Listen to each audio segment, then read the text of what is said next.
Well, welcome back, everyone. Hope you enjoyed that, intermission. Um, and it's just occurred to me as I get back, I need to do something, don't I?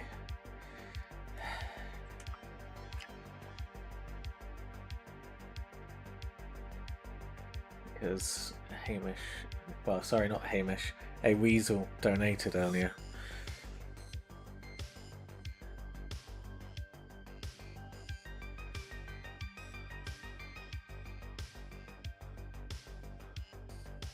So, how's everyone doing?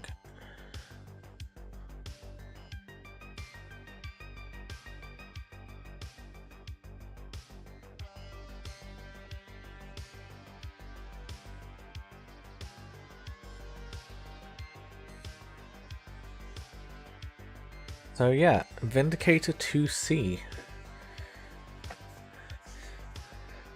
Hey Doyle, how are you doing? Seems like everyone's actually on Twitch, which is nice. Yeah, so Vindicator IIc, what does that mean? So IIc is a designation given to the clan variants of mechs from the inner sphere.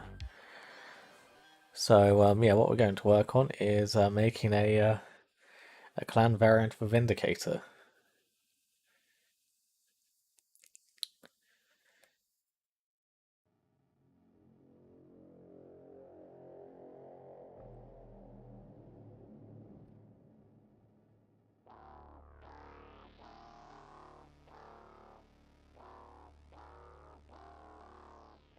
Or we could work on the Vindicator.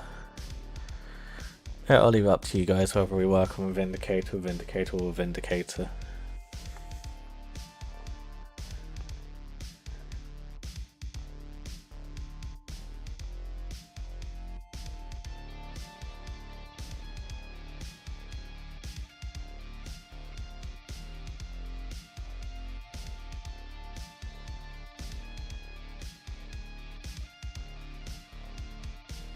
And Wolf says, watching for Love and Thunder, I'll be back. No worries, enjoy the film.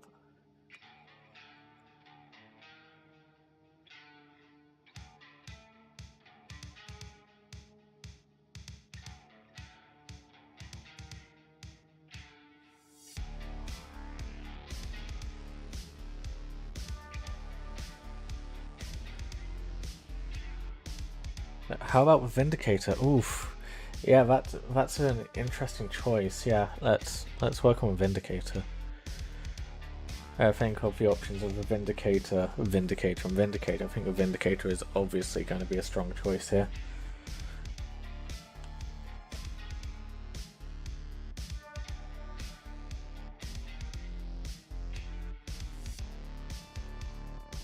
Although before we decide which Vindicator we're working on, I am going to glue this in because it's starting to bug me now.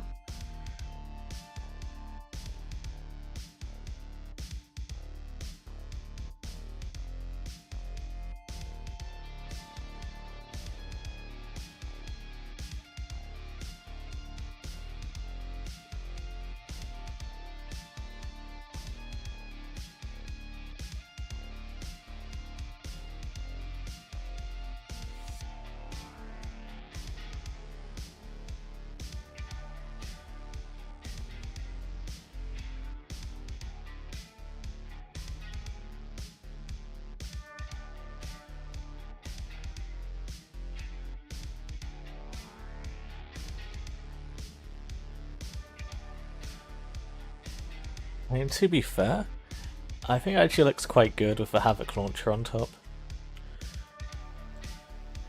I think it actually works quite well with the overall design of this tank.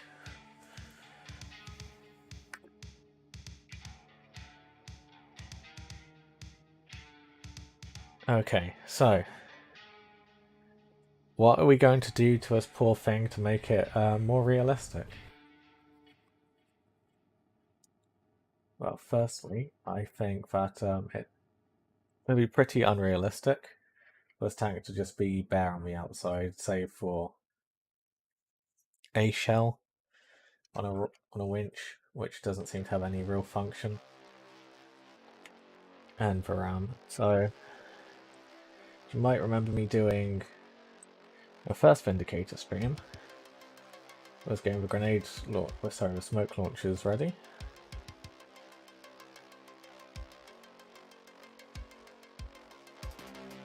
Or I do need to check where on a Dinos pattern they go.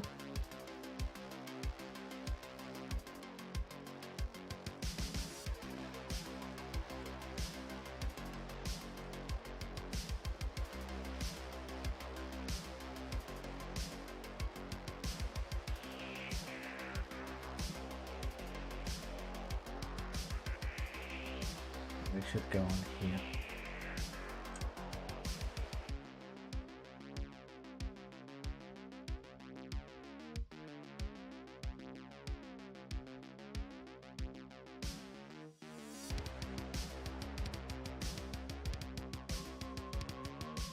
Yeah.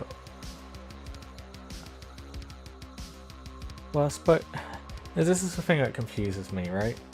What I'll quickly do is glue these on in place and then we'll talk about it.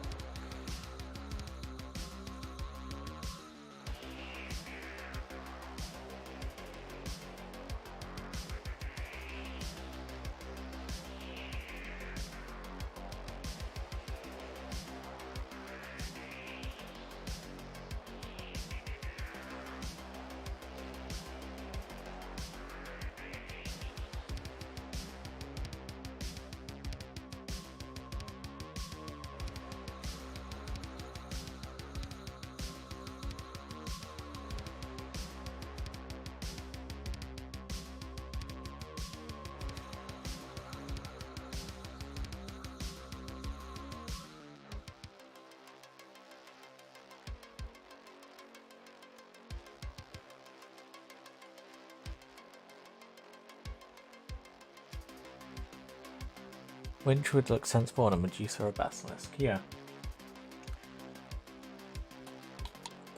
I agree.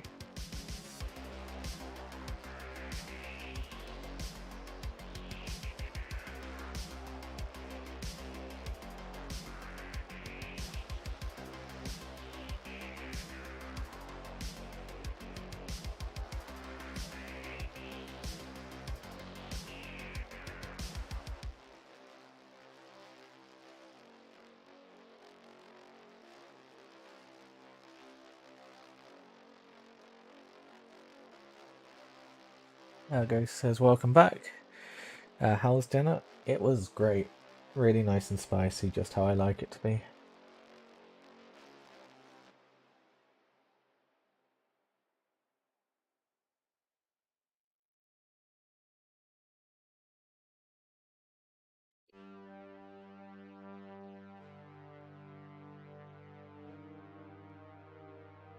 And it's good to know that Varak probably isn't going to be streaming today, which is nice. Means I get to stream for as long as I want, which is nice. So, the thing with the winch, right? This door here is meant to open up so that the crew can put the shells into the tank in order to fire them. Which, okay, makes sense to a degree. But these are Astartes we're talking about. I really don't feel like they need a winch. Like, I feel like this is a bit silly. It's like, it's not much ground clearance between, you know, the floor and where they'd need to lift it up to, right? This does feel like a little bit of an irrelevant thing to have. It's not just me going insane, right? Because also, it's like, if you look at the back of the Forge World, Predators, not Predators, Basilisk and Medusas, the crew are carrying these without issue. So I'm fairly sure the crew of a Vindicator can carry the ammunition without difficulty.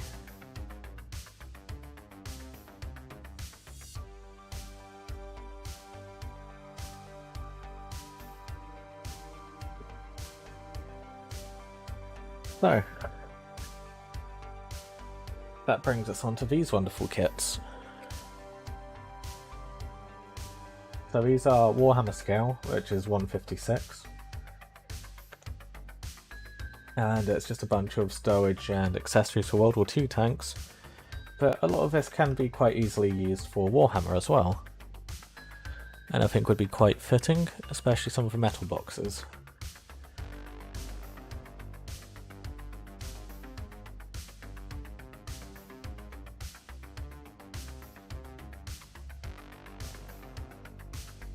And Ghosty says, I would personally run it because it looks cool. Yeah, that's fair.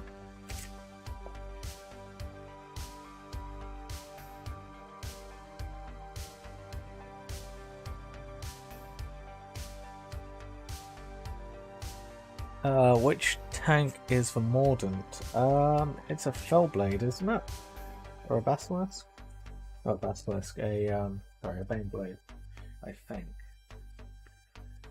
It's some kind of super heavy.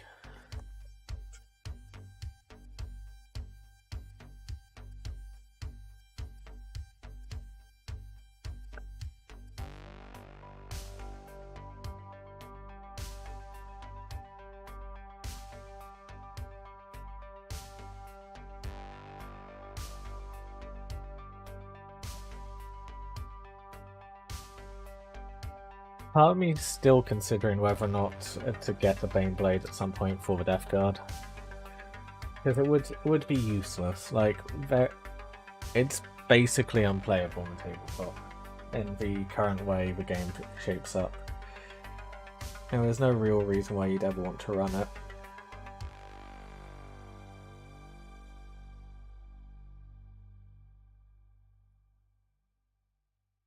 Every time I hear Baneblade, I think of a voice line from Dawn of War.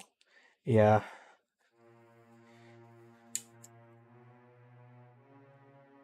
One of the things I'm thinking of doing at some point actually is to lift some of the clips from voice lines from Dawn of War and turn them into donation sounds and stuff. So if there's any particularly funny quotes you'd like to see, especially when we do inevitably reach the Twitch affiliate status, then I'll be adding loads of silly things like that.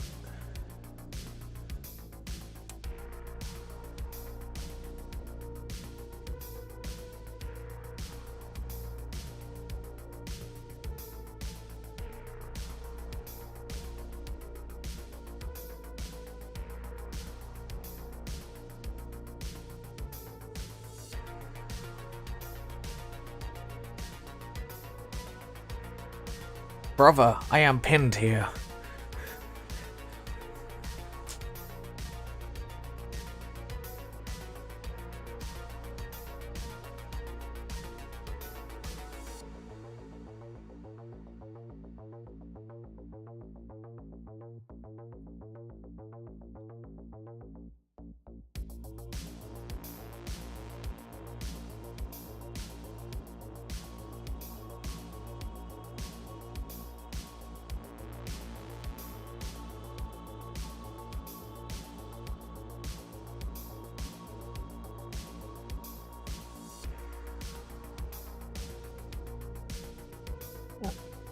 I'm not well versed with Warhammer tanks, no worries.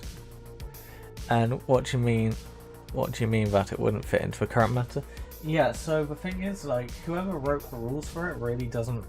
It's a criticism I have of almost all of the Legacies of the Age of Darkness PDF stuff, is that it really feels like whoever wrote them didn't actually know how the game was going to shape up, or wasn't actually actively aware of like how things are going to be. Because the Baneblade costs far more than it should ever cost, by a huge amount, whilst also being quite weak to even autocannons. Like, if you have autocannons, you're probably going to destroy a Baneblade, which I feel is a ridiculously huge oversight.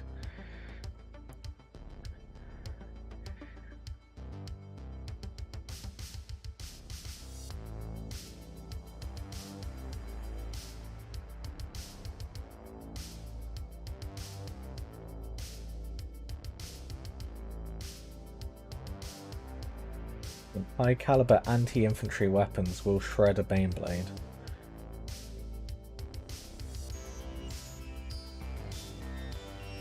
Yeah. Yeah, no, exactly. And then it costs more than a bunch of other stuff as well, which you would much rather take for points.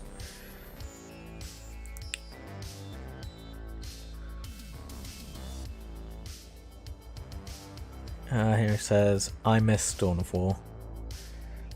One, I need to reinstall it and get turbocharged with mods. No, I've actually got probably yet another spicy, controversial take for you guys. But I'm still yet to find a mod for Dawn of War I actually enjoy. Because one of the things for me that I really enjoy about it is actually the smaller scale.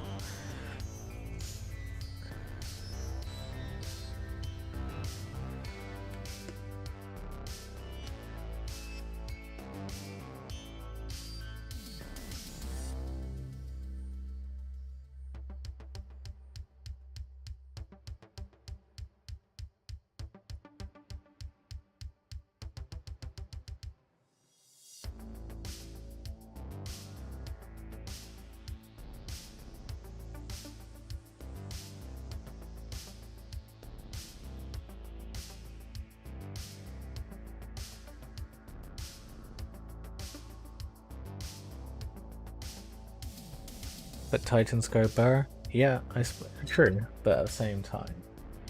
Eh.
Did you put a hunter-killer on this as well?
You know, I don't think there's space for a hunter-killer on this. It's a shame.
So is there anyone else working on some stuff this evening? Or are you guys all just here to watch me do the horrific things I'm about to do to this poor vehicle?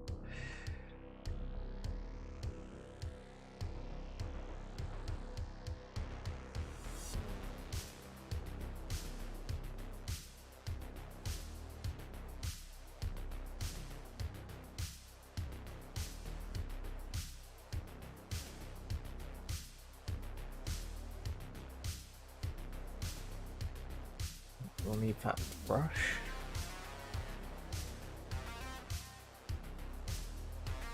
A ghost says, "Hey Tuppy, I have a question for you, but right, if you can run a lightning claw and combi bolt on one side, one with cataphracti, or does it have to be two lightning claws?" And Ado says, "Not working on anything till tomorrow, hopefully picking up some actual super glue." Cool, and hopefully you'll be able to get it back on top of it, Doyle. Have blue.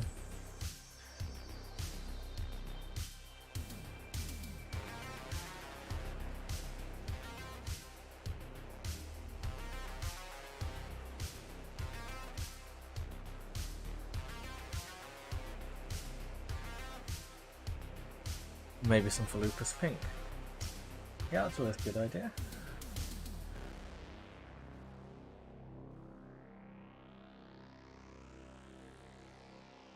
And Ghost, I'll check in a second. I'm trying to remember if I said I would or not, but yeah, I'll check in a moment. I just need to find some stuff.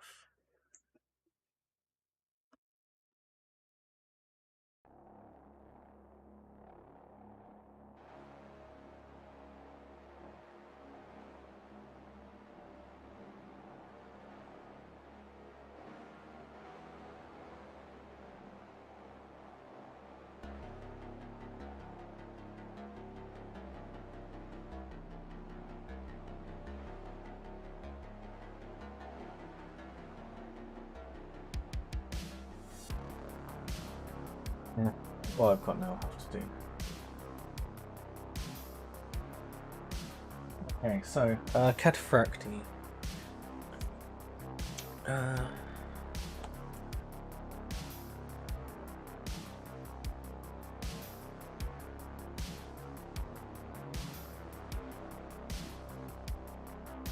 You can have a single lightning claw. You can have either a single or two lightning claws.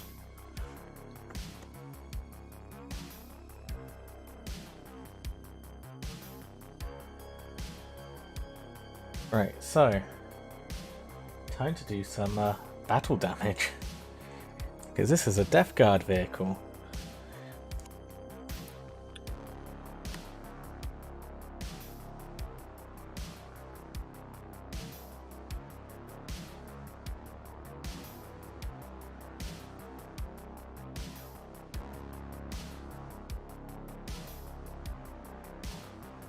Connor asks, should I use Contemptor weapons or go full chaos with the Hellbrute weapons? So I suppose there's two different answers that I can give you. So firstly, the first answer is go for the rule of cool, whatever looks coolest.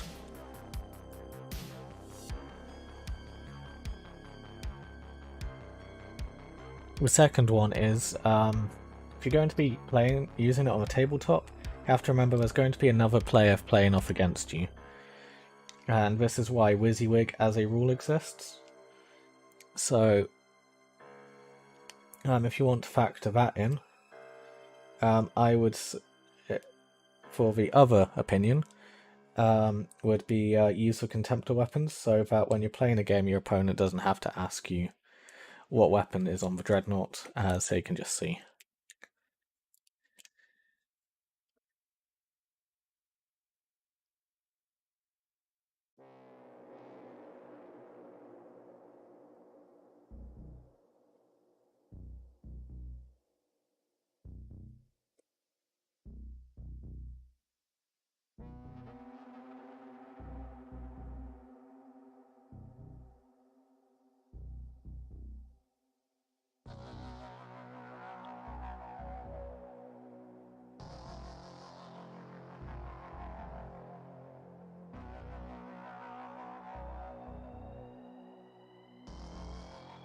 Fortunately, I can't find my larger drill bits. It's a shame.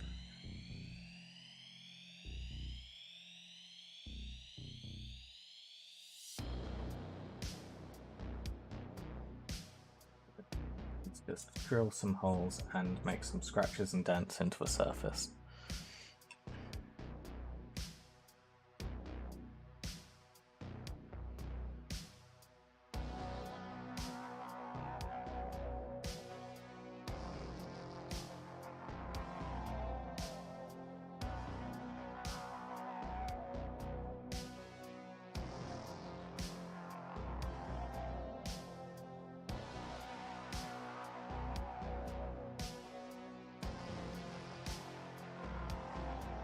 What might be easier in this model is to just use a broad knife.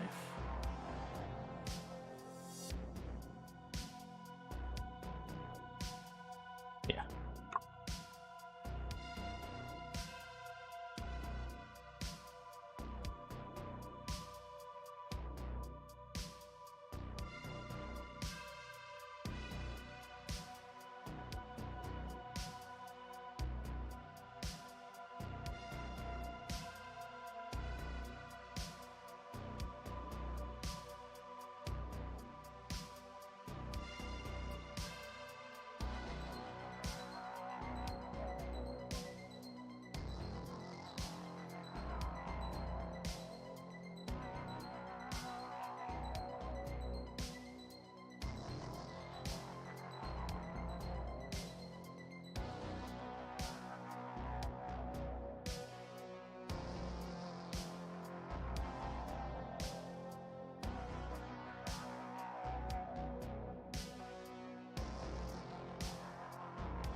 So the answer is to use the Hellbrute Plasma because that is an option on both, then a Hellbrute Fist for close combat.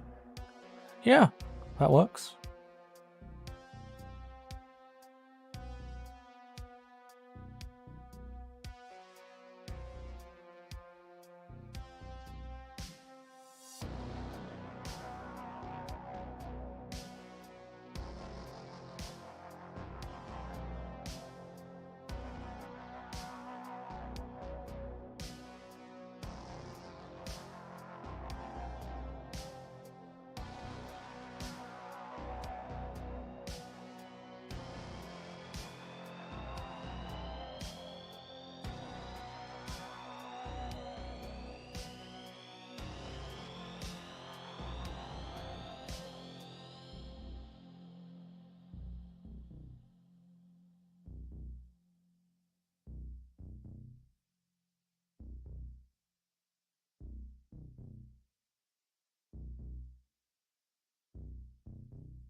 Right, at the moment we're covering the front of this plough with damage. So what I'm trying to do is thinking about where would there actually be damage? Like, where would people be shooting at?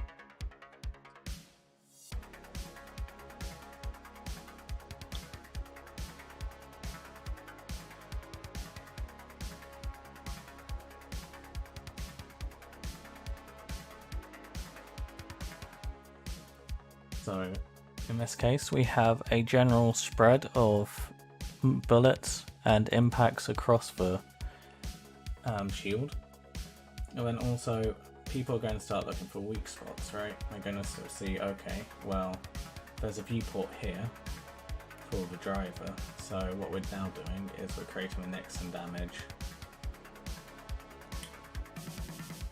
to the immediate area around the viewport.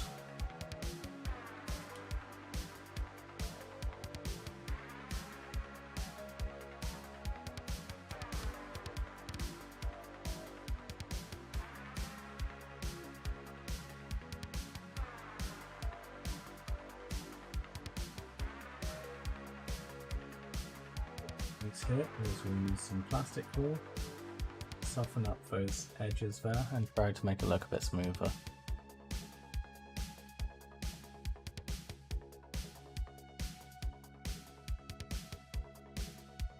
It also means we have a fun opportunity to actually damage the Eye of Horus here.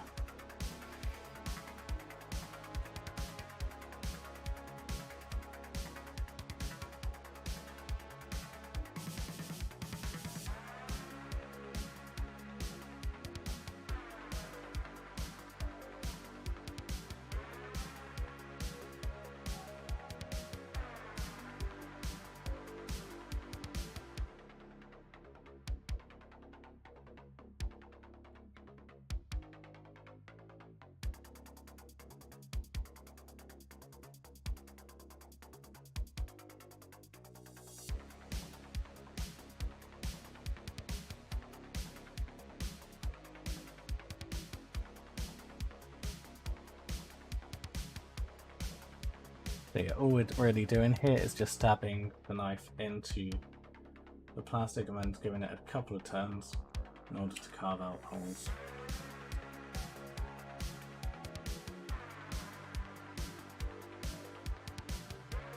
The deeper the hole, the more pressure you need to put on your knife.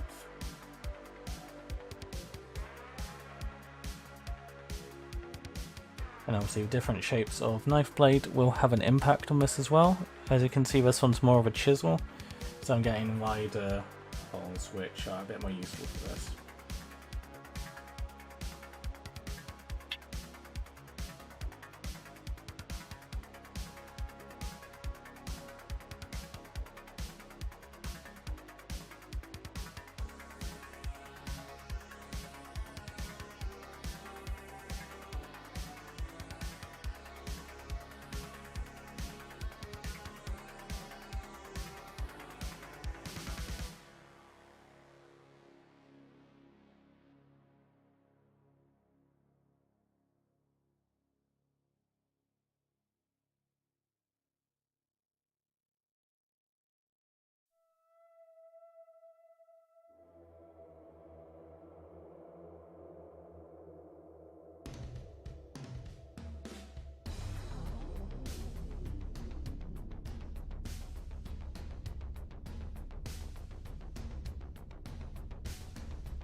And to create the gaps around into where shots are ricocheted, put your knife in at an angle. What we're going to do is try and cut a triangle, the widest point facing towards us. What we can do is get our knife and cut it diagonally to a triangle and create a nick. So we'll do it from both sides.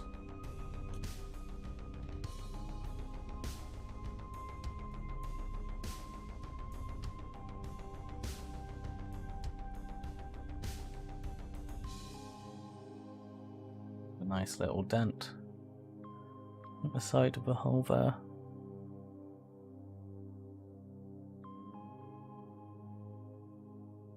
I feel like it needs to be a bit more dramatic. You can always just carve deeper into it.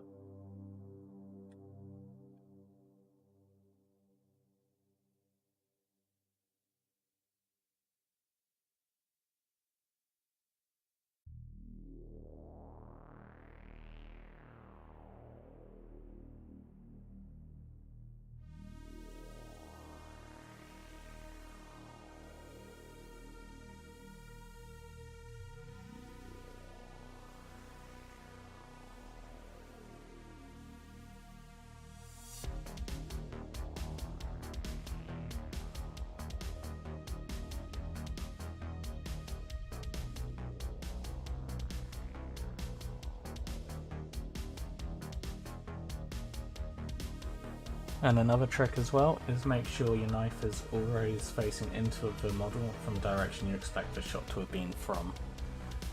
That way the rim and perimeter around the piece will have a indent that actually looks realistic.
Is this particular song giving people like creepypasta, like old Nintendo game kind of vibes?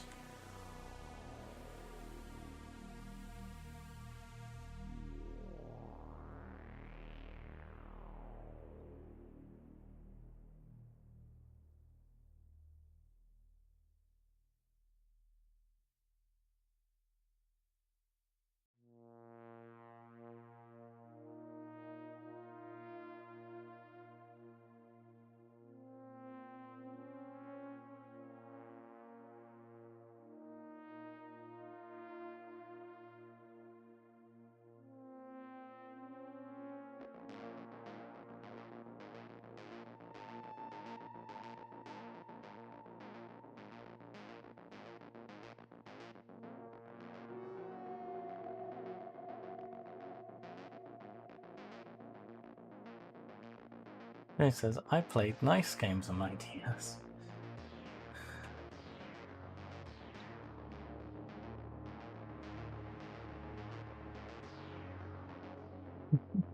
Ghost says, now that you mention it, I hear it, lol.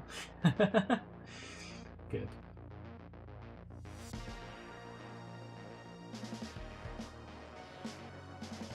Right, and across the bottom here, we have these teeth.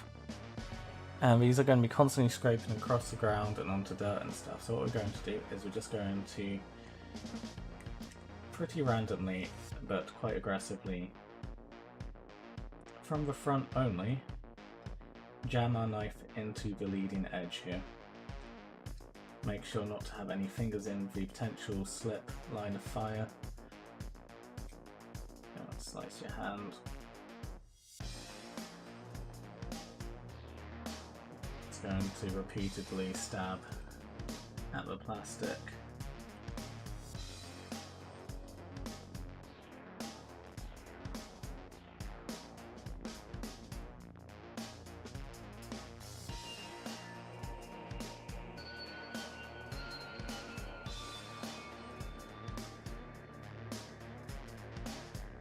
Don't worry, this is going to look bad for a little while, but we will make it look good.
some diagonal ones facing inwards around the side of the bottom here as well.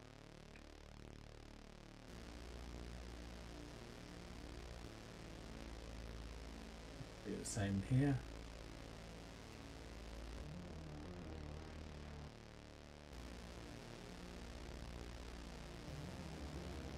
So it'll look absolutely weird right now, but you'll see as we've cut a bunch of lines all the way down here. They're starting to peel away.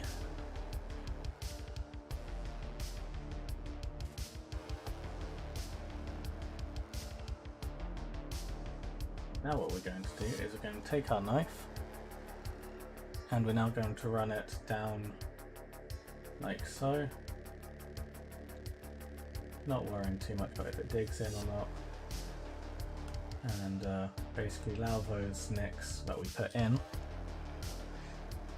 to guide.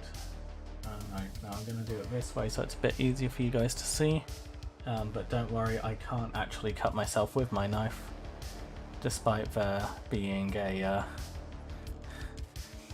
you know, I'm cutting towards myself, don't worry.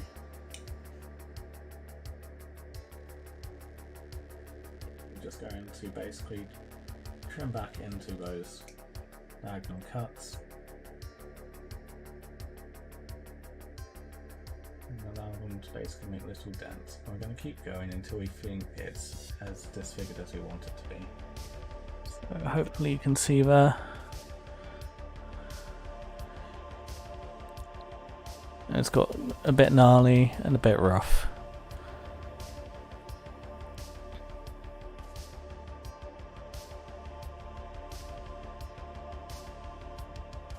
And now what we're going to do is carry on doing that down the rest of the tank. Well, the front here.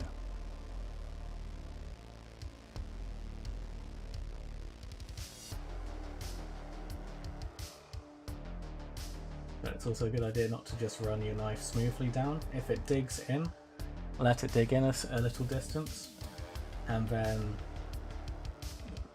you know, pivot the knife up and away from the cut. This will help it give a very, very gnarly rough edge to the front of it, and really help sell the battle damage look.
That also says I'm not confident in making any battle damage at all.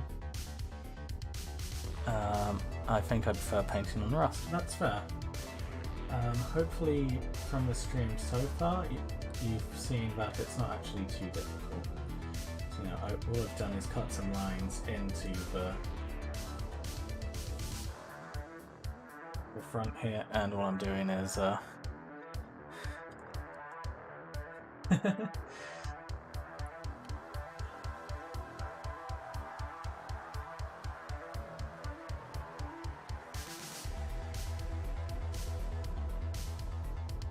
an angle. It's good. That's very nice.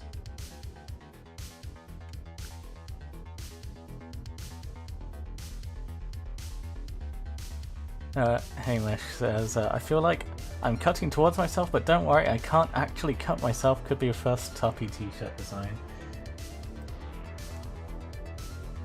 Yeah, honestly, I have actually like thought about merchandise and stuff because one of the things I did at college was actually logo and product design stuff. Hey Z, you're probably going to really enjoy this section of the stream. So listening to good music, and I'm destroying tanks of the Space Marine variety.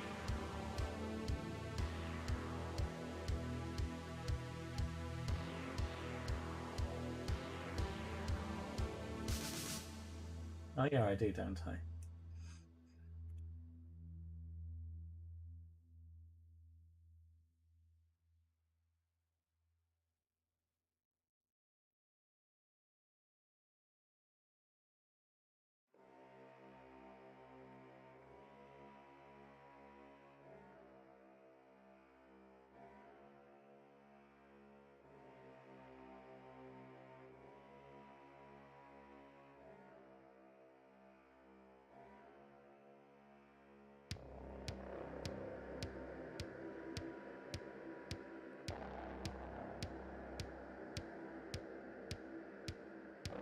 And Evening Smilomaniac, I think that's how you pronounce your name.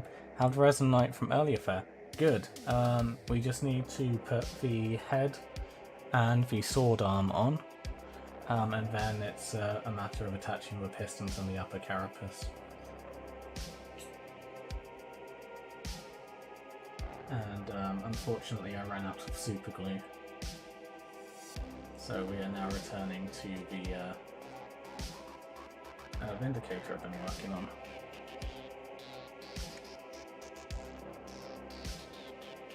on. Herms asks, so what a Twitch views looking like? Need me to head over there? At the moment, because I really want to nail home the I'd really like to actually be able to apply for affiliate tonight. Yeah, if you can, guys, head over to Twitch. It would be really, really handy.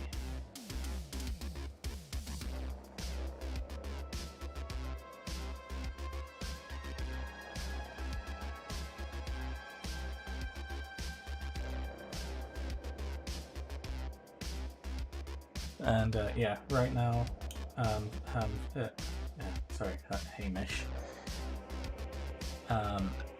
What we are now doing, we're trying to keep up with doing this kind of damage, is that we're now basically, I think the term's beveling, right? We're cutting down at an angle across the top to try and make it less of a flat front and more of a angle to it, so it actually looks like it's been polished away and pushed away by pushing through all the rocks and buildings and stuff this thing would have gone through.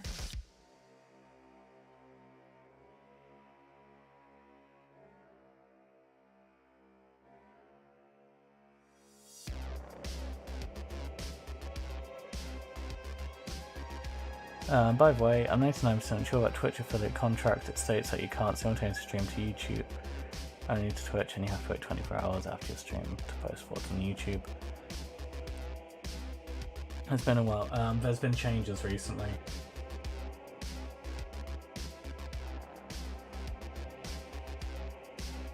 Because, yeah, in a sense, Twitch is dying and YouTube is starting to flourish at the moment.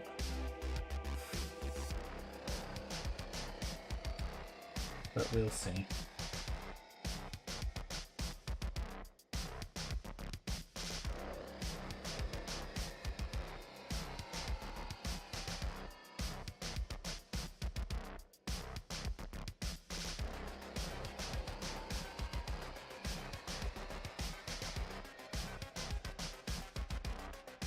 Ergo says, I'm going to run to the store real quick, catch you later. No worries.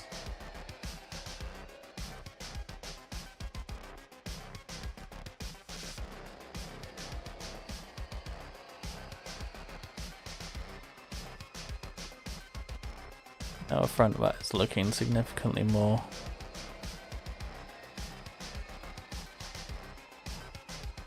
damaged and gnarly.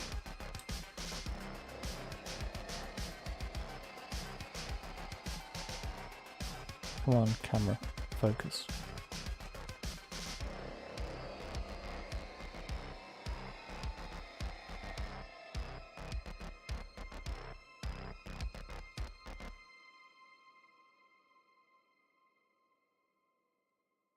Well, I'm trying to make it focus. Come on.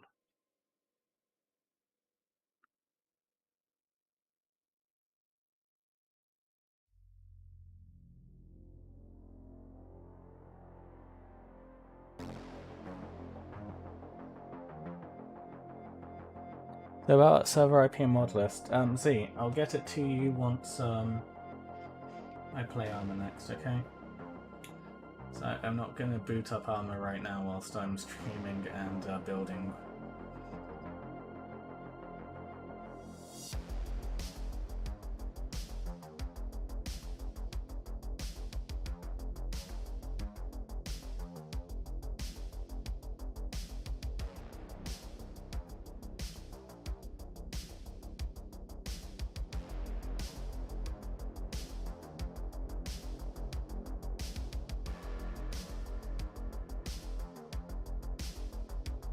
And also, if that's a great idea, it's such a great surface to work. Not sure what I want to do with it yet. Yeah.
And Z, there's not.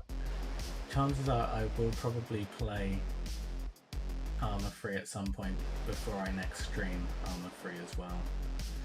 So don't worry.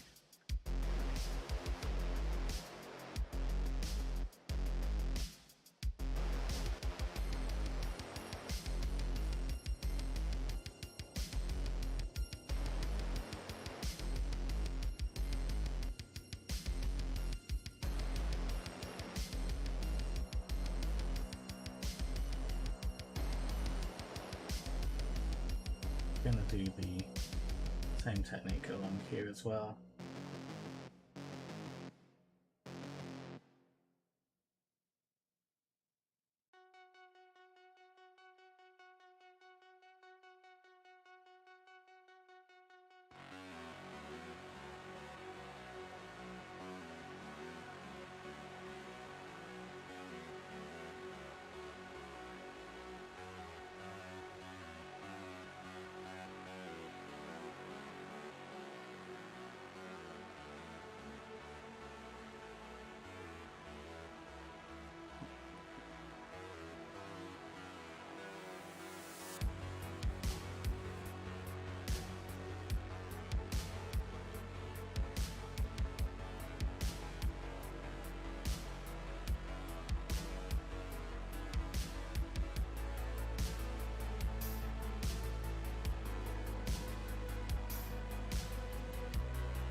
So Wolf asks, are there any YouTubers you would recommend for hobby tips and tutorials? Depends what kind of hobbying and what kind of tutorials you're after. I watch a bunch of different people for different reasons.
Is there anyone from historical wargaming you learned from? There's a... well, kind of, but not really. There's a friend of mine who goes by the name Herbert Erpaderp, who also streams on Twitch. He does a lot of bolt action related stuff, but also, he's mostly a scale modeler. You know, making like historical vehicles and stuff.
So next thing we're going to do is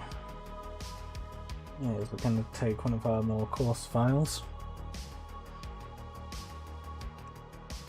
I'm now just going to roughen up the front.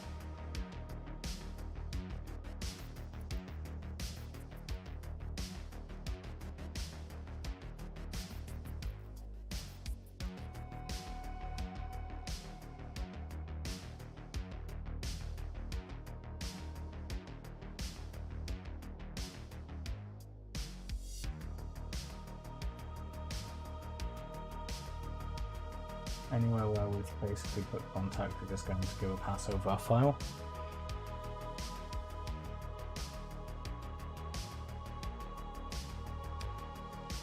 So with the knife we did the more drastic and deeper cuts, and we're now using the file to make all the smaller ones that this realistically would get.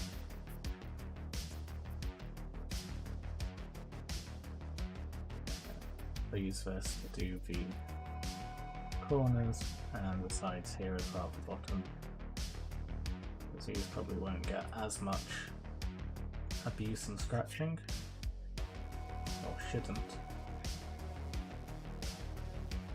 And also, if you have one of these types of files, and this is one from the Army Painter, you can also use the side as well to put some dents in as well.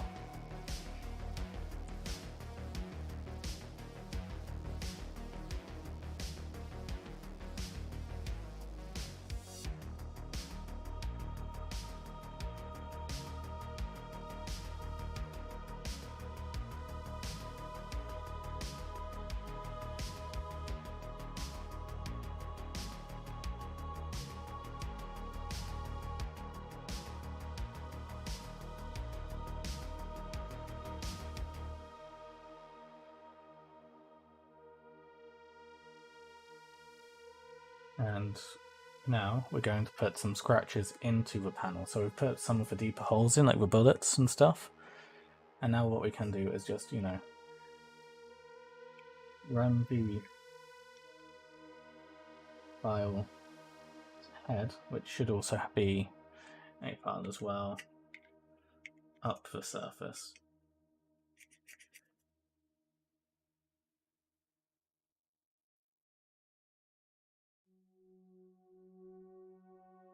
Although with my particular file, it seems that running it flat side like this is actually working a bit better.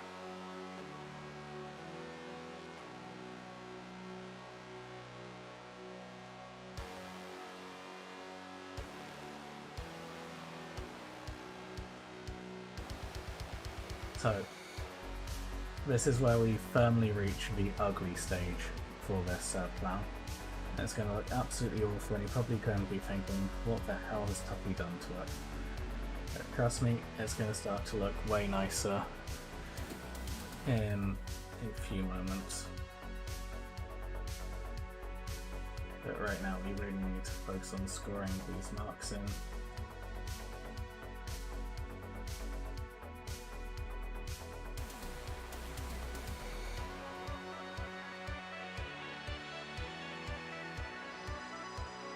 And with lips like this, here,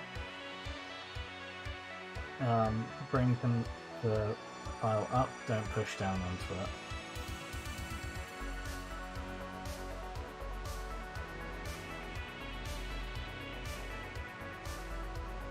And this is also why, when putting this together, I put these flaps down. So we have a nice shinier, less damaged side as a stark contrast right in the front of this vehicle.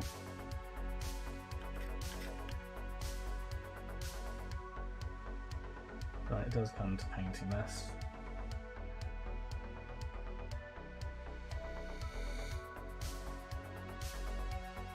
Okay, so that's that very thoroughly marked up and scratched up and looking really, really quite rough. Which is exactly how we want it to be right now. So what we're going to do is grab our brush, clean away all the dust.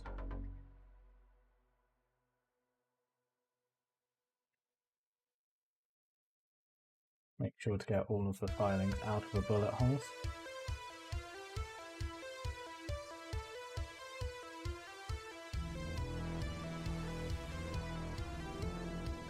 And take this opportunity to properly assess just what we've done to this.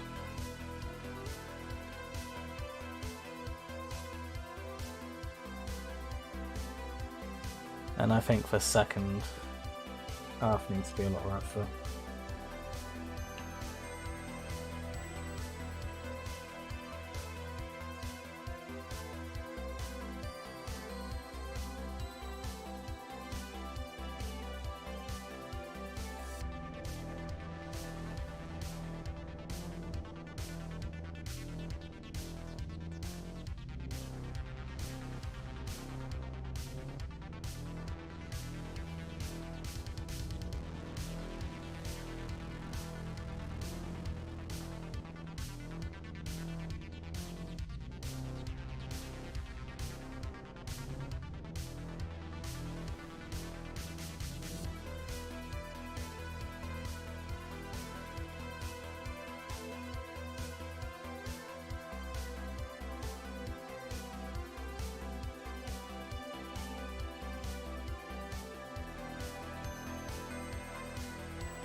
Says, damn, that looks sick. Thanks. It's gonna look nicer soon. And Wolf says, do you use any reference material or just go by instinct on how much to do? A bit of both. So I have spent a lot of time at the Bobbington Tank Museum, and my dad used to volunteer there.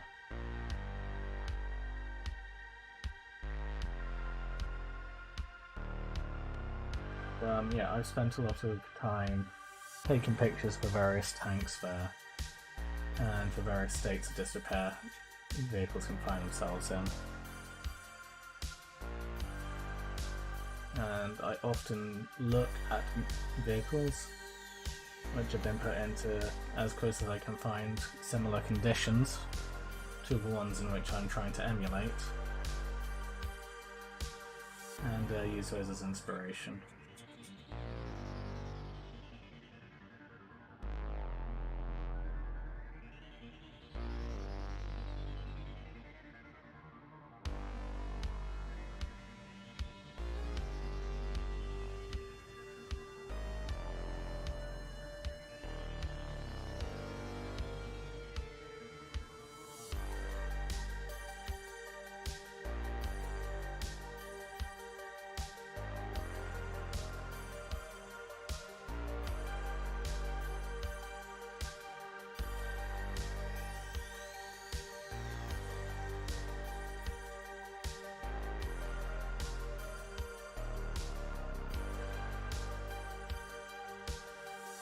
So again, let's brush away all the dust. Have a second reconsideration. And yeah, I'd say that's quite messed up in the way I'm going for. So now we start to use plastic glue as a tool, and what we're going to do is we're basically just going to brush plastic glue over each panel as if we're painting with the plastic glue.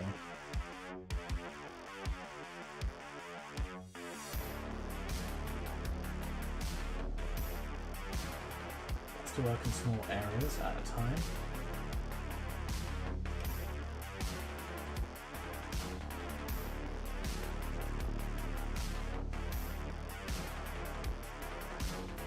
The aim here is to put a smooth layer of the plastic glue all over the front here, making sure that you aren't leaving brush marks.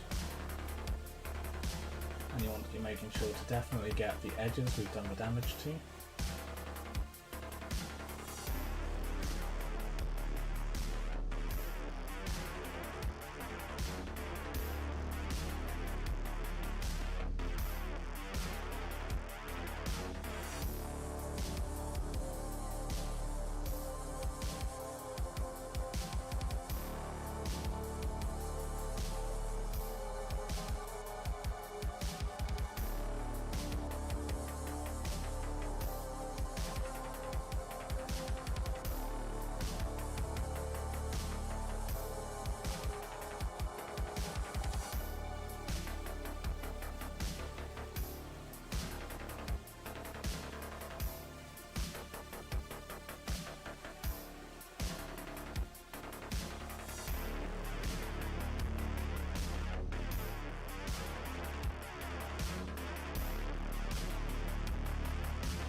You haven't done as much damage as I have, and all you really need to do is paint the glue over the damaged areas.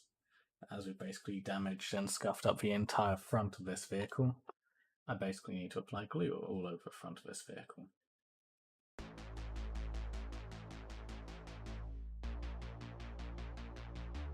And this only works with super thin cement, by the way. Just in case you're thinking maybe you should try it with regular hobby glue, it won't work.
So, now I've done that, what we'll find is that a lot of these little cuts and scratches we made on these areas here will have now become a bit more dramatic and open from where the plastically will have dissolved the plastic and will have widened them up. And what it will do on these scratched areas is again open them up and widen them up a bit more, which will increase the the thickness of those scratches to a point where they look a lot more natural. And we aren't quite done yet, but in terms of for this little step, that's it for now. We'll come back to this.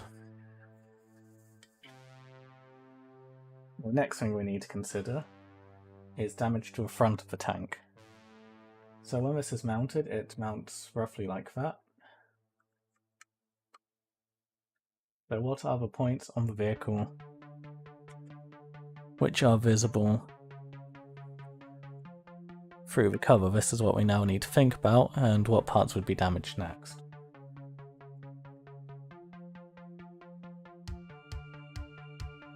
So what I'm going to do, because you guys have the ability to pause and stuff, is I'm just going to put the vehicle down, roughly position it how I think it should be, and I'm just now going to take a picture of the front so I can see what the enemy could see. So that's where the damage will be on this vehicle.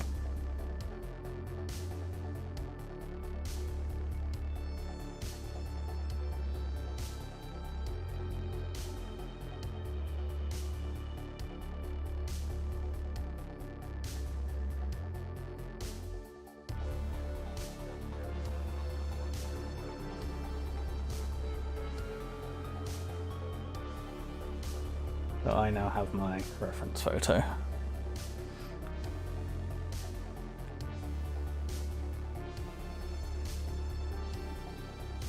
Okay, Wolf says, that's awesome. Something I haven't done in a long is visit any war museums or things like that. Been wanting to go to the Imperial War Museum for a while now. Awesome.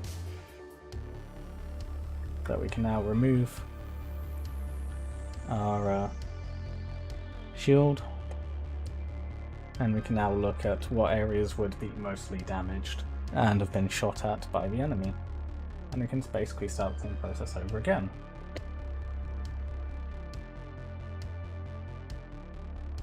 As this has got a bit dusty, let's give it a quick brush.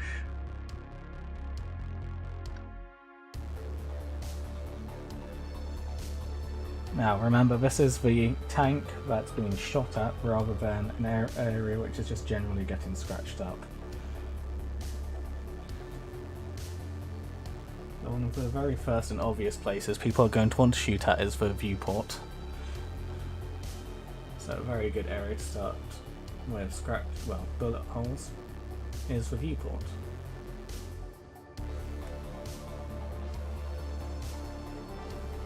If you can't damage a tank, you may as well blind it.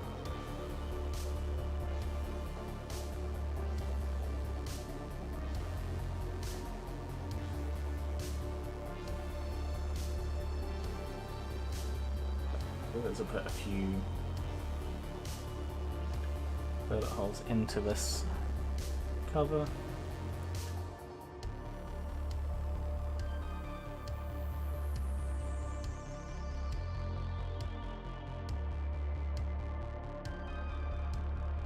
We also intentionally didn't glue down,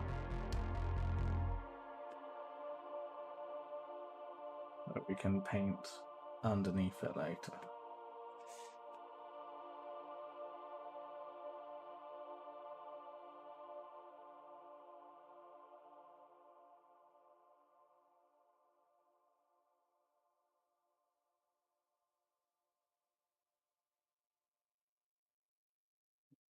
That gets quite visible as well. When they're shooting at this general area, you can put a bullet mark there as well. In fact, I'll put another one.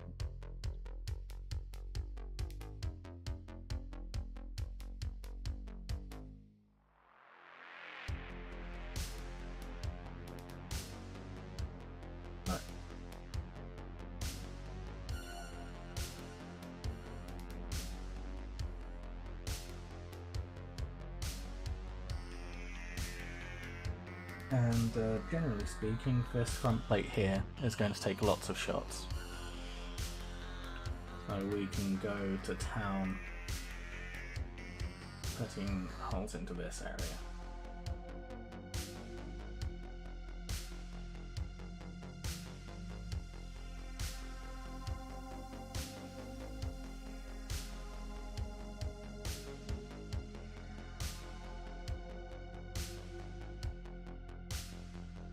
And Noah says, I'm looking forward to seeing what you come up with for battle damage. Good.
Okay, so we just carved this nice big dent into the tank. What we're going to do is, again, run some plastic glue into it just so it helps dissolve and smooth it out. And we'll also dab this into these areas here. So if you're doing less, not as significant damage, this is how you do it. Drill the holes and then put some glue over it. I put way too much glue over there, but that's okay.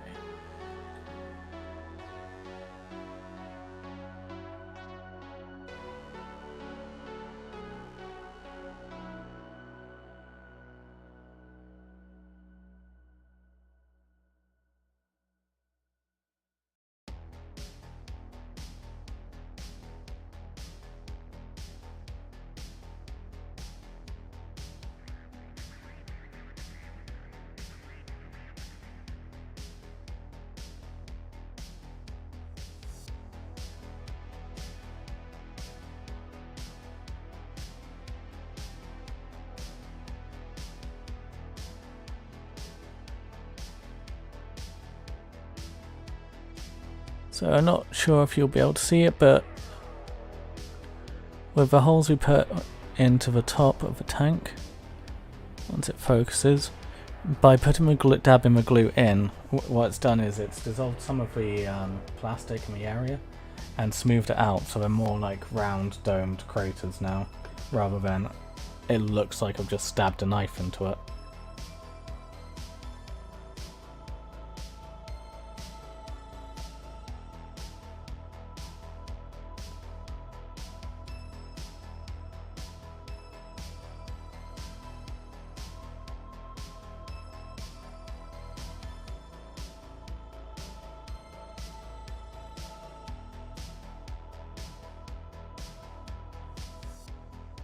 Z says, personally, I think you could stab it more. Violently. I'm not sure if you meant more violently or more violently. But either way. This is a combat vehicle, not a wreck. So...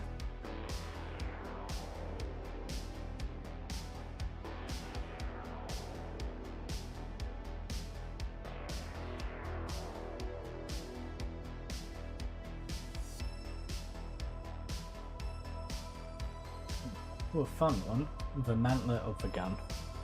So this is the cover. For those who don't know, it's referred to as a mantlet.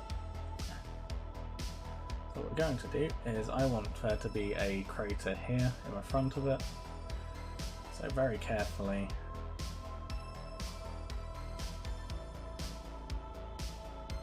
I'm going to drill a hole using my hobby knife, making sure not to push through either side. Because if you drill too close to the edge of your knife,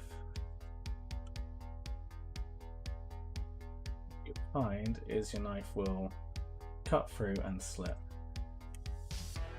and may leave a scratch on the side of the tank, on the plastic, in a way you might not want it to be.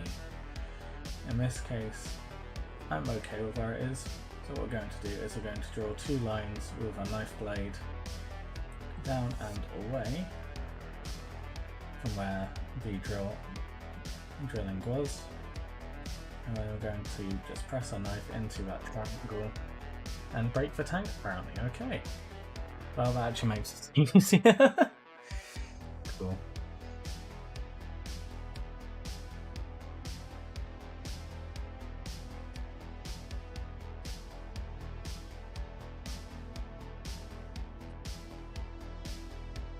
Put a nice wedge in where the shot would have ricocheted.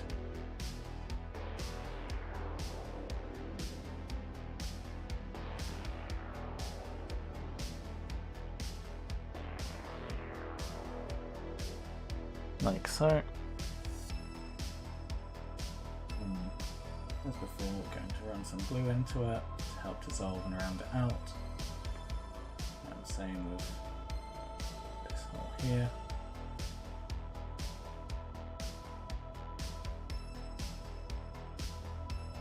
Now, whilst it's really tempting to try and do some damage to the gun, remember, this is the only part of the tank in which the crew is likely to give a damn about.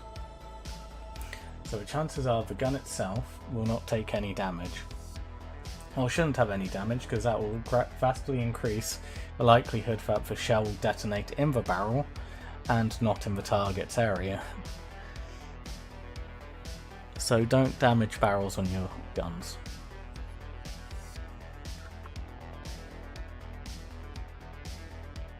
Dents in the armour from where shots have landed are far more common and far more likely, and the crew is less likely to care about them.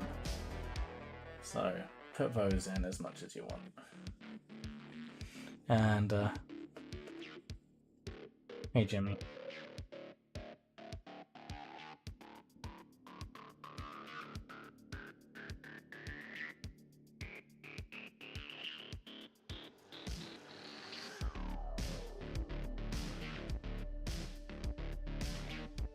Yeah, see, this is for Horus Heresy, where that thing is still a concept.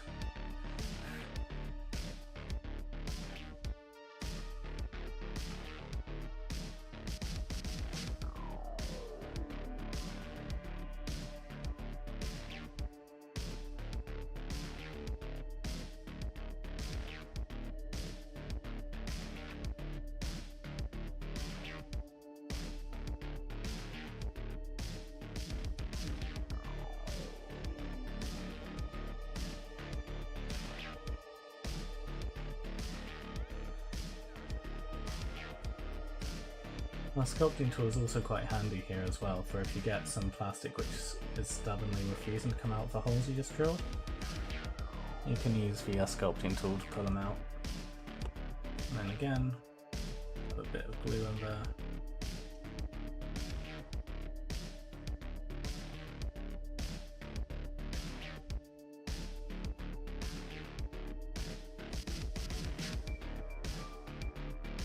And you can brush the glue off the handle if you put too much in, and then use the brush itself to try and get rid of some of the excess glue.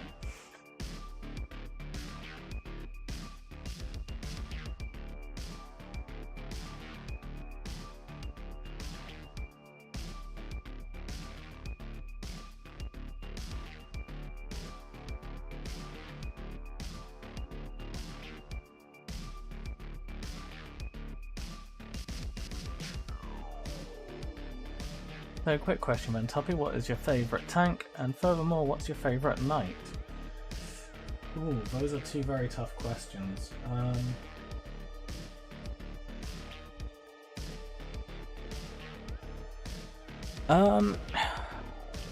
Simply because I like the Sherman Firefly, I think the Luminous Vanquisher is very high up there, one of my favourite tanks.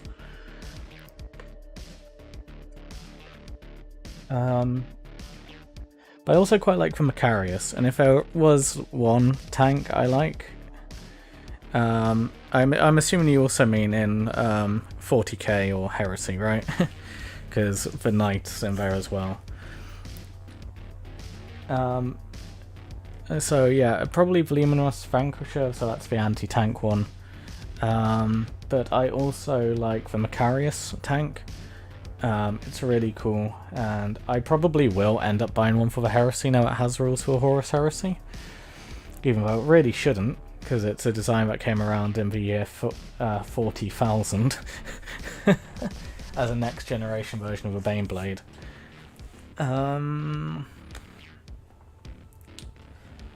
I also like the Malkador. I have a thing for British World War I tanks. Especially as because at Bovington and stuff, you get to interact with and like go inside the World War I tanks and stuff, and I've helped like clean them up and stuff as well.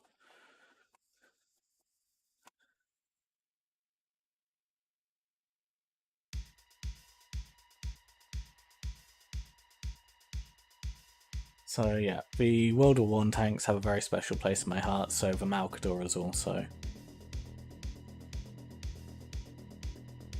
a thing I like. And eventually I would like to have a Macarius and a Malkador for the Heresy, but I'm not exactly in a rush to buy them and collect them, because again they're from the really sketchy Legacies of the Age of Darkness rule set, which is and they murdered the Baneblade in that as well. And yeah, a Baneblade is another tank I like. Typically speaking, if it's an Imperial Guard design, I really like it.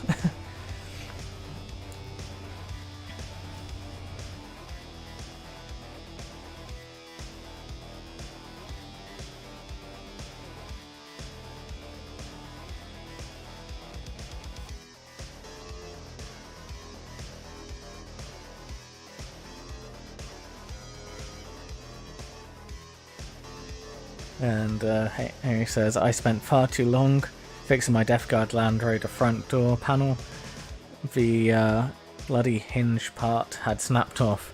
Needed to pin it. Oof. Yeah, that happened with my Spartan actually.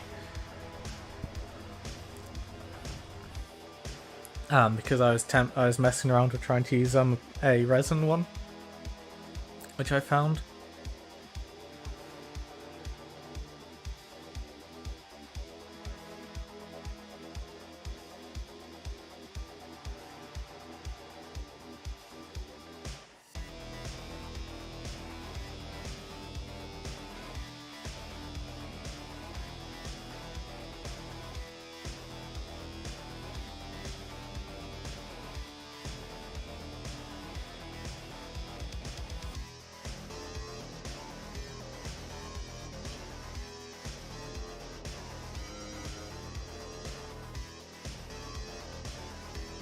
That's still not my my favourite Imperial Knight is.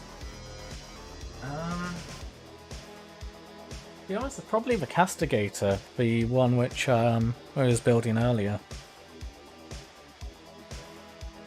The thing I really like about the Forge World Imperial Knights is their overall appearance.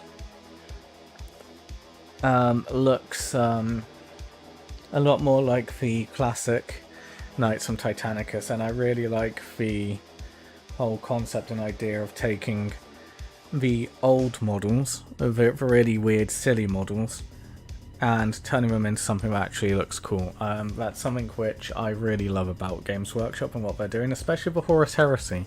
Also, I know we're using a Mars pattern Rhino here. The Deimos pattern, the ones which are in the Horus Heresy boxes, I love that they've managed to take the classic original design, which looks a bit goofy, and turn it into a vehicle that looks really cool. I really, really like that. And it's for that reason that I like the Cerastus Forge World Knights. Sorry, the Cerastus Knights. Yeah, I did get it right.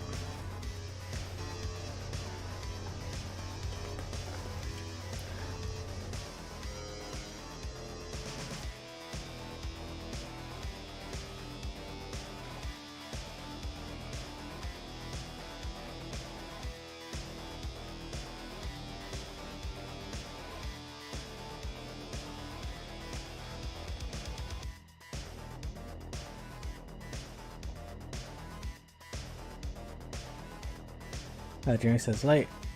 What a mess. Me thoroughly thoroughly damaging and scuffing up the front of the Vindicator's plough.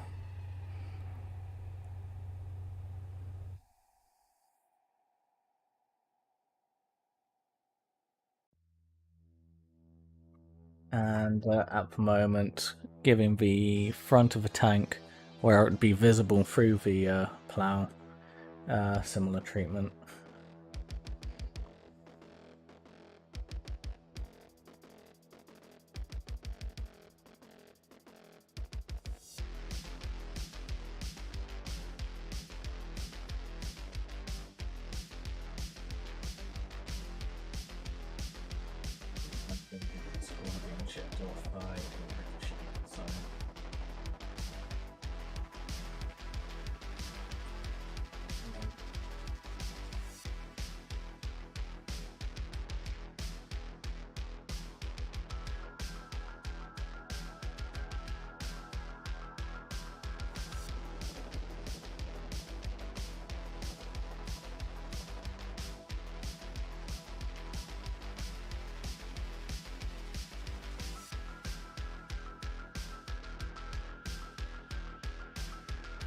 I'm making a nice little neck. Hopefully you guys can see it relatively well. Getting our glue and just brushing it over.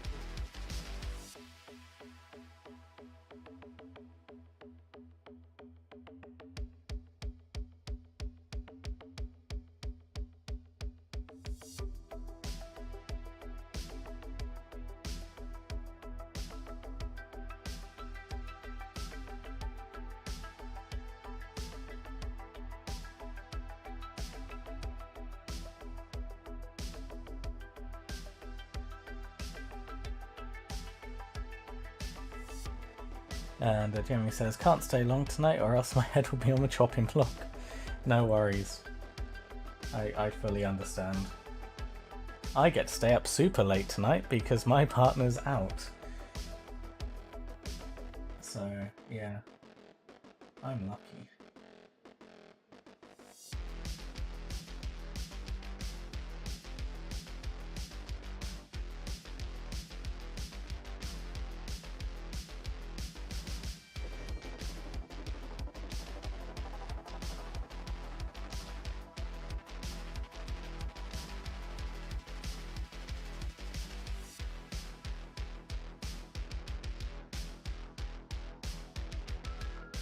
I suppose a quick recap and summary on how we do bullet marks on the tank, you do is you stab your knife into the part and spin it around a little bit. It will leave a nice little crater. And what we're going to do is a quick, the smaller bullets.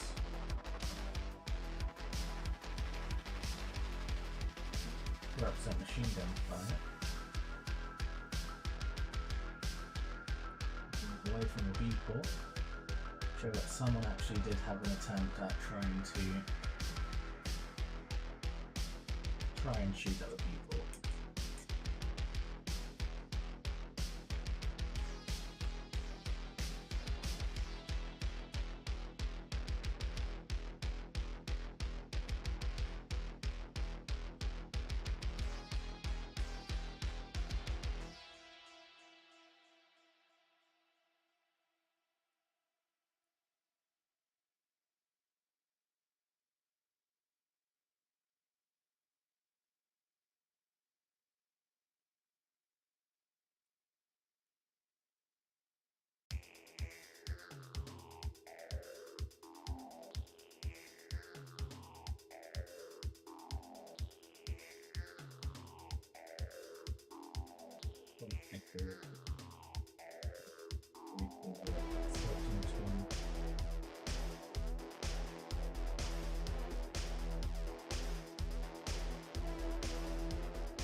Another question, sorry. No need to be sorry for asking questions. How many troops do you run on your EC list? It depends how I'm running my EC.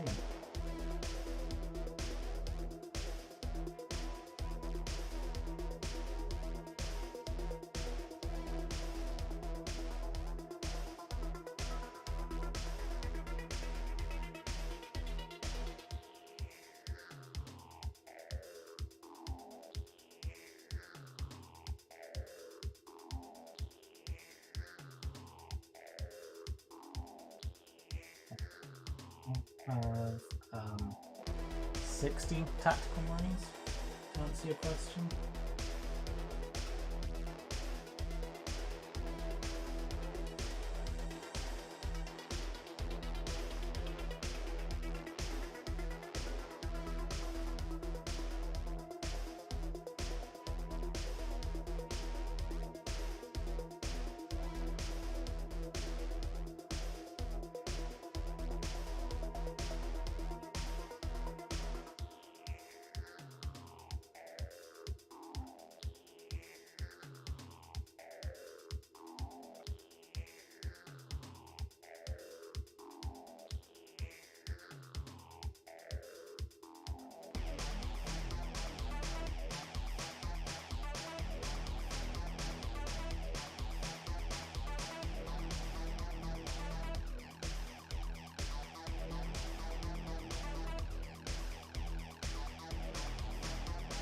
But yeah, basically it really depends on how I'm planning to run the list and like what I'm trying to do.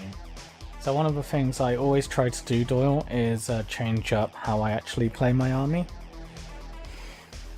I'm always trying different strategies, different techniques and all sorts.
Only reason I ask is so I could figure out how to split the Age of Darkness box between the Emperor's Children and Death Guard.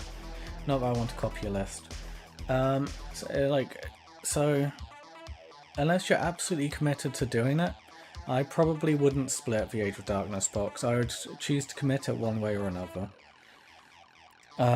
When I do get, I know I keep saying I'll do it, and I haven't yet, but one of the things in my video which I'm working on is, the very first thing you should try and do when getting into the Horus Heresy, well, first time and learning how to play the game, is build the Age of Darkness box up as one army, exactly as it's intended in the box, and just learn how to play with that. Learn that legion properly before you start looking at another force.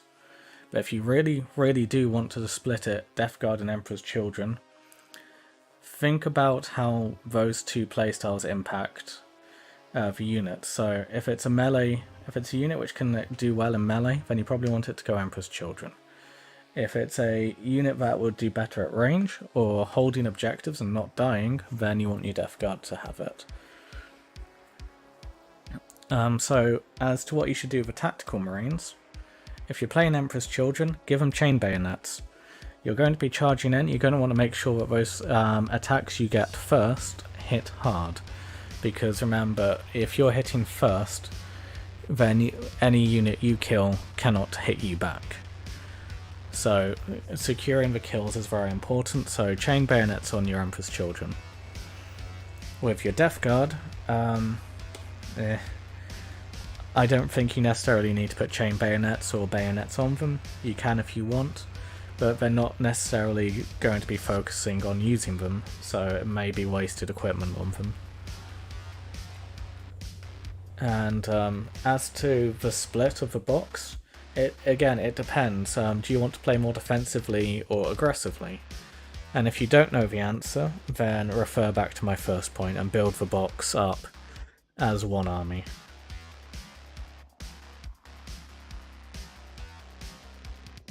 As with a army, a singular force, you've got a singular set of rules you need to learn, and you'll quickly learn whether or not you actually like how that army plays, if it's the only one you've got.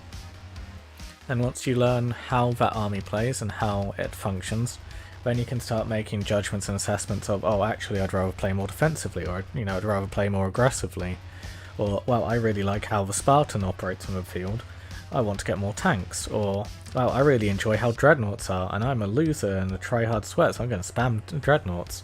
That was sarcastic, you can run dreadnoughts if you want.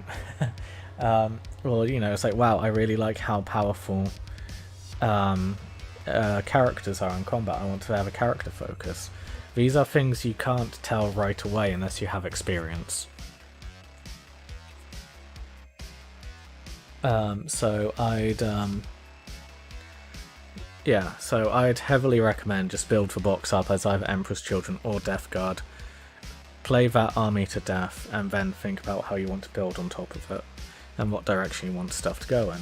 It's like, for example, talking about my own personal experiences, I built my Age of Darkness box up as Emperor's Children, and I played the Emperor's Children to death in multiple different ways at this point. And one of the things I've come to realise is I am severely lacking in firepower. Because of how the Emperor's Children are designed and how they focus, I don't have that many ranged units.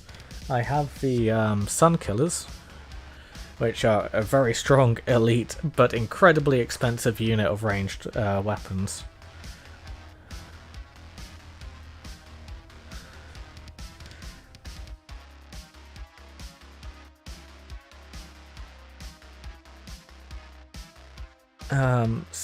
It's like with my Emperor's Children, I realise I don't have ranged weapons in there, and it doesn't really fit the way I play my Emperor's Children, so it's like, okay, well, what can I add in order to give me ranged weapons to balance out my army list?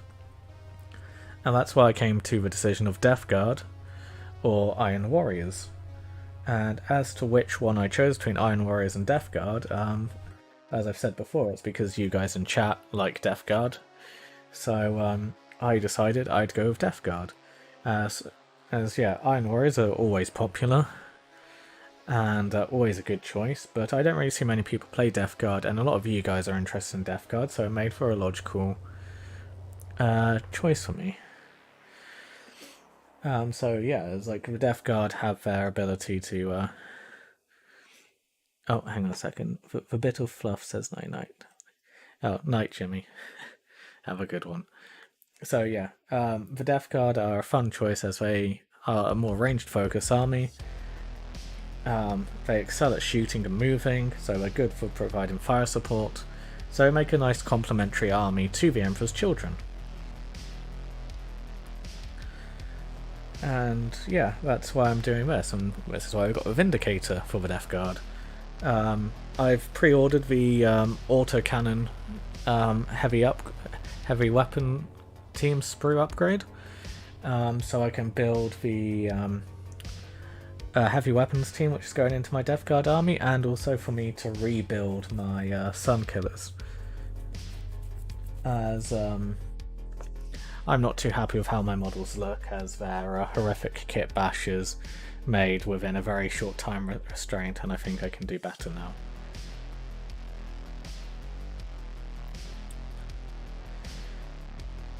Oh yeah.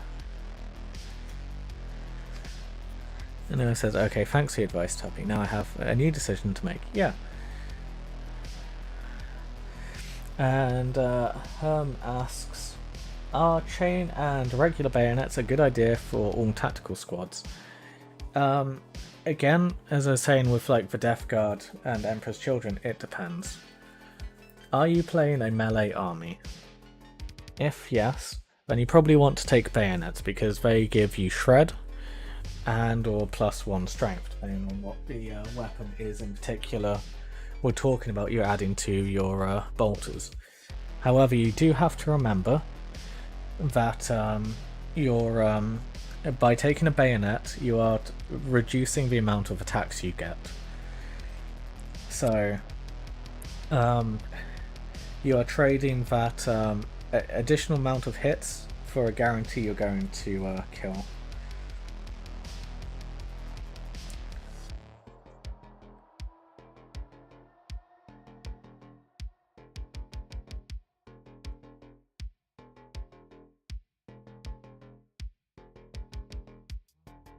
So, a bayonet makes you strength 5 but 200, so you only get for 1 attack, or 2 attacks on a charge. And with a chain bayonet, you get you become strength 5 and you have shred, meaning you can reroll wounds. They're both valid options, so you're sacrificing an extra attack to wound on freeze. And with a chain bayonet, it's wounding on freeze and rerolling. So again, it's like the logic from me and my Emperor's Children is that I give my Emperor's Children chain bayonets, because if I'm charging, which is the ideal situation and the situation I always want them to be in, I'll be hitting first, so being able to guarantee that those hits, those 2 attacks that I get per model, hit and wound, is far more important to me than having that 1 extra attack.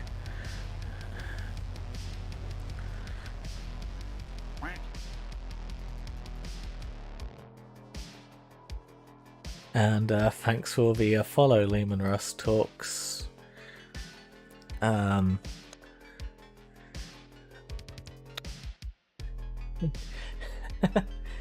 Followed you because you're a follow Vindicator appreciator.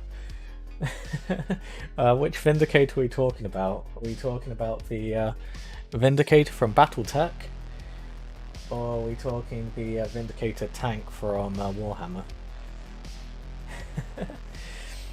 And I followed because you're a fellow Vindicator appreciator. And yeah, sadly I have no Vindicator models yet. Well, there's always times to fix that. They're not going to go away anytime soon.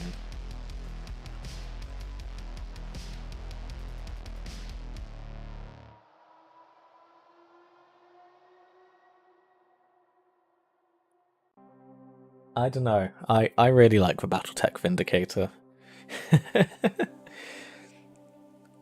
And Doyle, so yeah, hey Lehman Russ, I'm Tuppy, I'm a Horus Heresy focused content creator, and I make, I stream to YouTube and to Twitch, and I also make YouTube videos.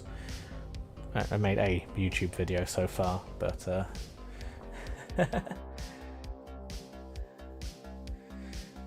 so yeah, if you see any messages on the screen and you hear me responding to people who you can't see in your chat, it's because they're over on YouTube. But welcome on in. And if you do want to talk to people on YouTube, then you can always say whatever you want to say, and I'll probably read it out loud, or you can head over to the Discord server as well if you find that hanging out with these wonderful people is something you enjoy. So yeah, welcome on in. We're adding significant battle damage to a Vindicator and converting it to look a bit more 30k friendly. And Eamon Ruff says, nah, I prefer the Space Sturm Tiger on Space Steroids. Cool. And he's working, and you're working on 2 30k armies. Cool. Dark Angels one and a Dark Angel Deathwing. Hold on a second. Sorry, you called yourself Lehman Russ, but you're working on a Dark Angel's army with Solar Auxilia.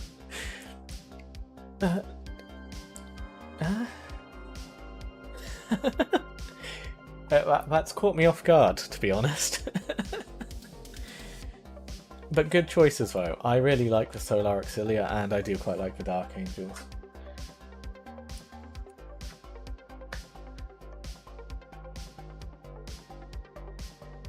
And on top of another work in progress, for other work in progress 40k armies, 2 of which are also Dark Angels, and one is an AdMech one, and the 4th is a Homebrew Legion. Awesome. So yeah, to fill you in what you've missed, we've been really damaging up the front of this tank to make it look more battered and worn. I'm putting some bullet holes into the front of it. We've replaced the Aquila with the Eye of Horus. So this is going into a Death Guard army. And also put some damage into the top of the tank, where the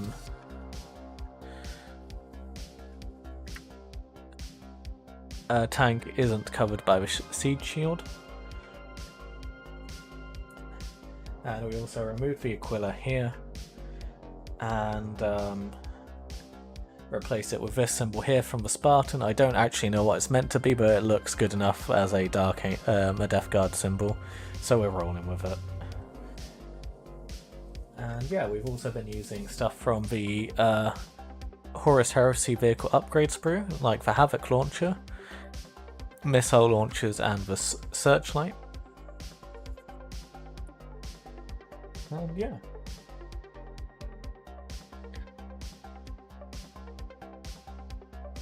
And what tools did you use to get the battle damage?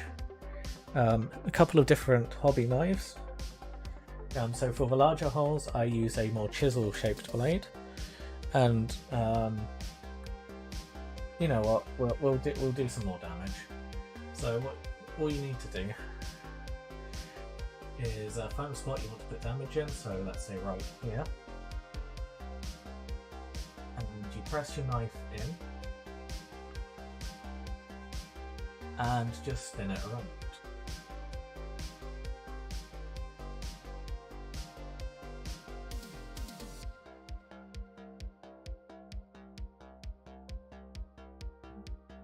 Simple bullet hole. Now to make it smooth out and more like a crater rather than I've just drilled a hole into it, all you need to do is just dab some extra thin glue into the hole. I put way too much there, so I'm going to use the brush or the super thin glue. Mop up some of it, and what this will do is just leave a very nice rounded crater from where the plastic glue dissolves the plastic around the area and leaves a nice hole. It's really simple and very effective. And then we've used a file to put all of these scratches into a front. I mean, almost all of these scratches are going to disappear under mud and stuff. but adds some texture to a metal if it ever becomes exposed.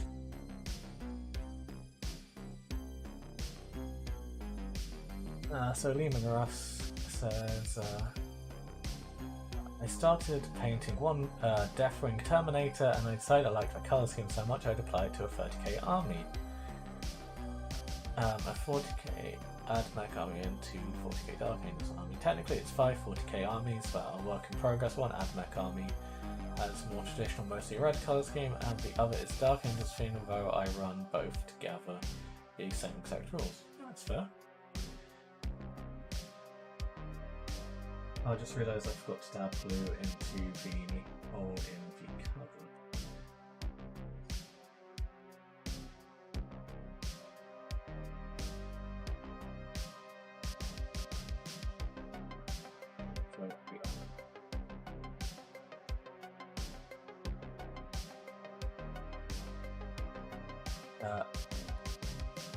Also says, I've always loved Termies and Dreads, so I started a Terminator Horde army and a Dreadnought Horde army, both of which will be Dark Angels Deathwing.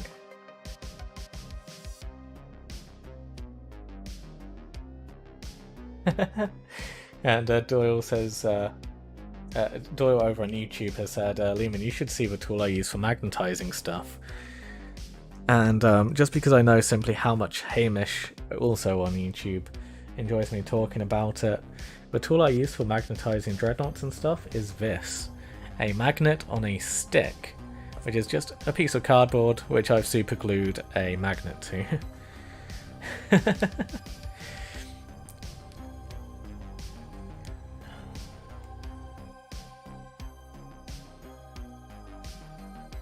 So yeah, magnet in a stick.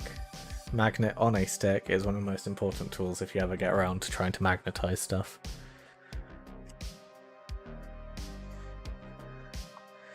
And Wolf says, I like this Lehman Russ guy. Yeah, I do too. He seems like a very lovely person. And has a pretty decent taste.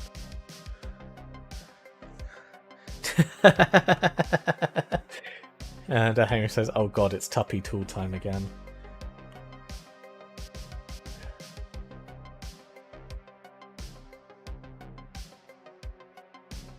I just picked up 2 random weapons to demonstrate the whole magnetizing the dreadnought thing, and I just realized I created the second most useless combination I think you can have. So yeah, magnetized weapons. Oh god, wait, it's just really strong on this side. And Doyle says, never gets old.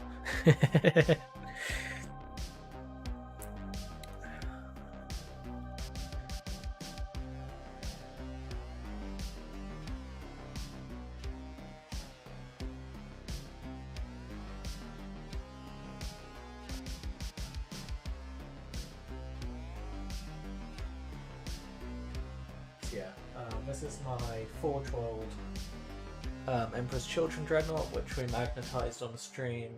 Was it yesterday or the day before? I can't remember. The time's a blur.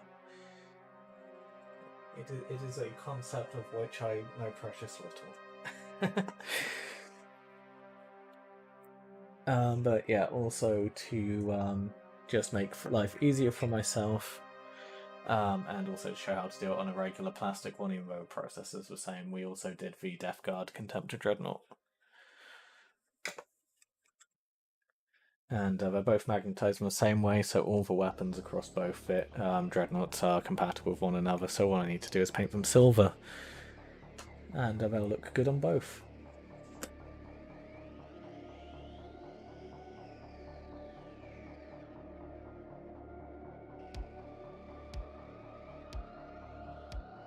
And chat, what we need to do at some point is come up with our own silly alternative to JBL. And then just make some nonsense branding and some t-shirts and stuff based off that. For all of the silly hack concepts I come up with, like magnet on a stick. And yeah, what we're also going to be doing on this guy is we're going to be putting some random bits of stowage on top of the vehicle as well. show it's a bit more worn in and actually used, and we're treating this Vindicator a lot more like how people build real life scale models.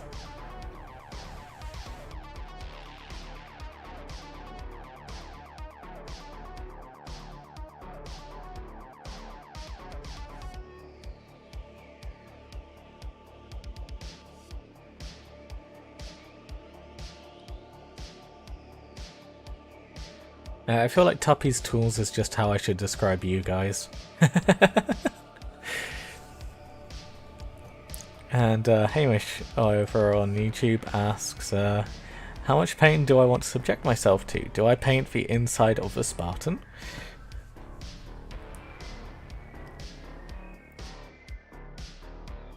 I'm gonna say no, because I personally haven't, and I don't really see the point of painting the inside of the Spartan. I just sprayed the inside of it black because you're not really going to see in it. I'm just going to paint the inside of the doors, because those you see, and basically kind of just go off a rule of, if I can see it I should probably paint it, but work out what I can see by looking at it when I'm stood looking down at it on a table.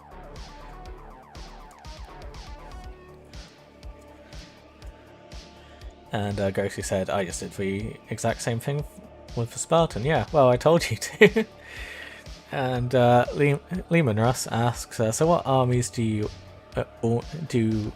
y'all have, including work in progress and completed ones?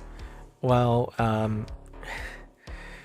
I have an Imperial Knight army, I have an Emperor's Children army, I'm working on the Death Guard army, I have an Imperial Militia army, which is my largest army.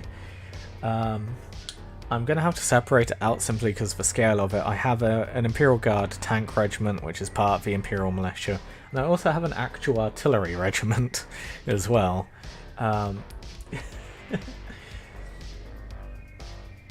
I also have a massive Necron army as well. What other armies do I have currently? I have a Mantis Warrior Space Marine army.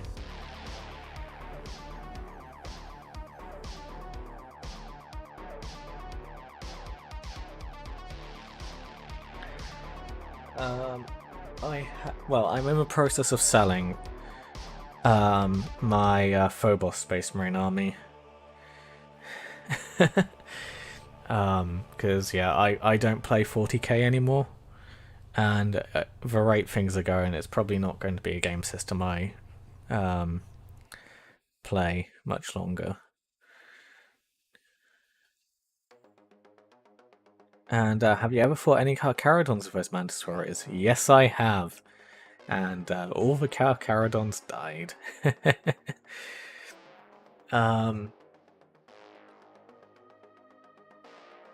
And yeah, I play a bunch of other game systems as well, as kind of alluded to with the giant Vindicator from Battletech here. I play a lot of Battletech, and for that I have a Comstar army and a Capellan Confederation army. And for Bolt Action, which is a World War II tabletop game that plays quite similar to older editions of Warhammer, I have 4 armies. I have a early war, so beginning of the war, French army with a small tank regiment attached to that. And then I have a Free French army, so the armies led by Leclerc in the desert, which is built around a Sherman tank regiment. And I also have a Polish partisan army, which is based around the Warsaw Uprising, which has a bunch of captured vehicles for like Stugs, Panzer IIIs, Panzer IVs, even a KV2. Just because I think it would be fun, because I thought it'd be fun to paint a massive Polish flag on the side of the turret. For Warhammer Fantasy, I have a Skaven army, and I also have a High Elf army. I did have a Bretonian army, but unfortunately that got lost many, many years ago before the end of Warhammer Fantasy. What else do I have?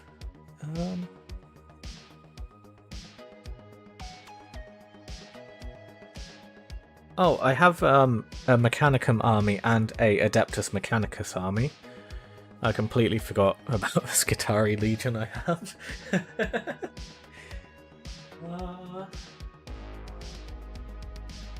And I do have a very small Age of Sigmar army for the Lumineth Realm Lords. Because, you know, I just kind of had to collect some of the basically updated High Elf models. Although they're all quite heavily converted using 3D printed parts to look even more like High Elves. I also have an Inquisition army for 40k, although that's kind of a difficult one to qualify as an army in its own right because it's always attached onto another army.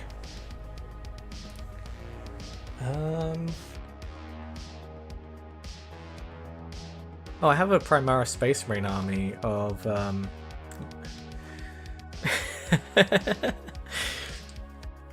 yeah, a Primaris Space Marine army in regular power armor as well, based off my own homebrew Space Marine chapter,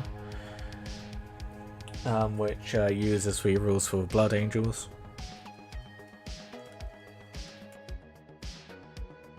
And yeah, I also have a Necromunda gang, which is based off the Outcasts. I am planning on doing a Squat Prospectors Guild Necromunda gang at some point as well, because I think they are the best squats that Games Workshop's ever produced, and whilst I'm not necessarily a dwarf enjoyer, you know, I play Skaven and High Elves and Bretonians, I do think that the squats for Necromunda oh, cool.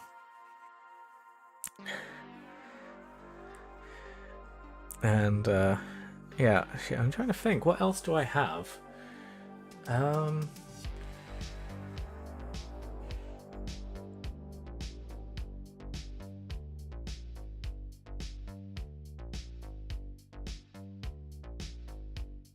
I mean, I do have a small army of wargaming, Warhammer scale Battletech stuff, which I've been chipping away at on stream as well.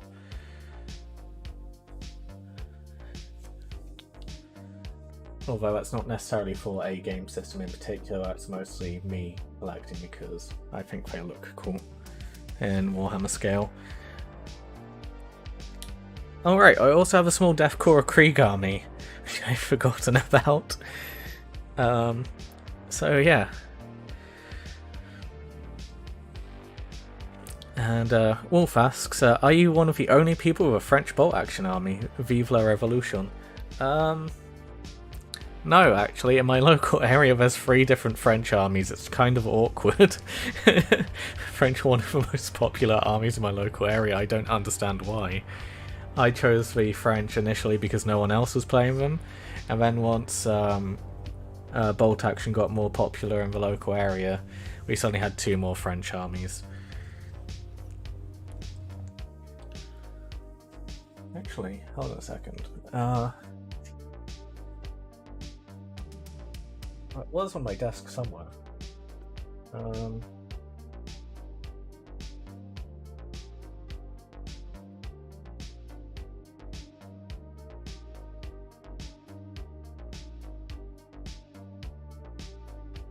Yeah, I have a small army of Renault FT light tanks, which I use in bolt action to really annoy people.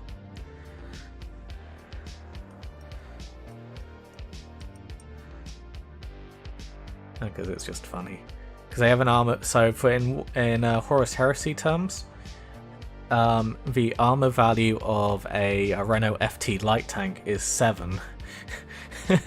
So regular guns cannot actually penetrate the front of a Renault FT light tank, But it has a medium machine gun which fires 5 shots, which can all kill an irregular soldier on a 4+ without any cover saves or armor saves. So it's a really fun little annoying tank to swarm the enemy with.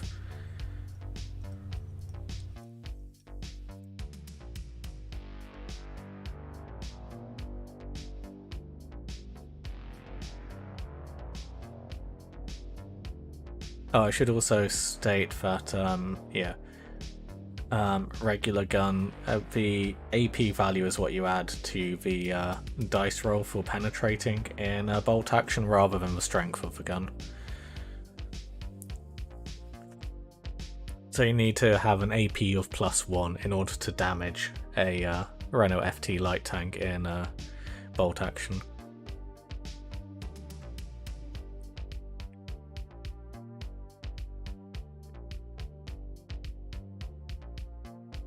And you better have the AMX-40 duck tank.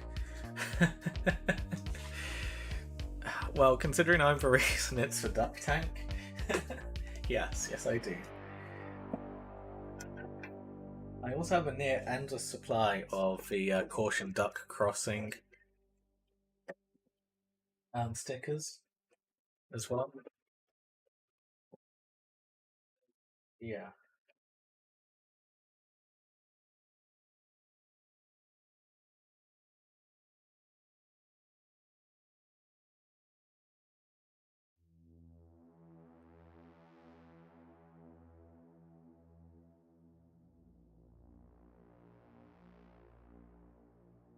So, yeah, as you guys are probably aware, on a lot of things I go by the name Tuppy the Ducky. That wasn't always the case. Tuppy the Ducky became my name as a merging of my Warhammer name, which was Tuplov's Regards, and the name I used to use in video games, which is the Ducking Tanker. And yeah, I used to play World of Tanks back in the day, at the very, very early stages of the game, and I am basically responsible for the AMX-40 becoming the duck tank. So yeah, as I made it, well, so infamous with my old Tumblr blog, with just highlight clips and replays of me holding entire valleys in World of Tanks against tier 5s and tier 6 tanks using the duck tank. And yeah, the name Ducking Tanker is basically just a Cockney rhyme, or Cockney slang, depending on what you want to call it, for fucking wanker.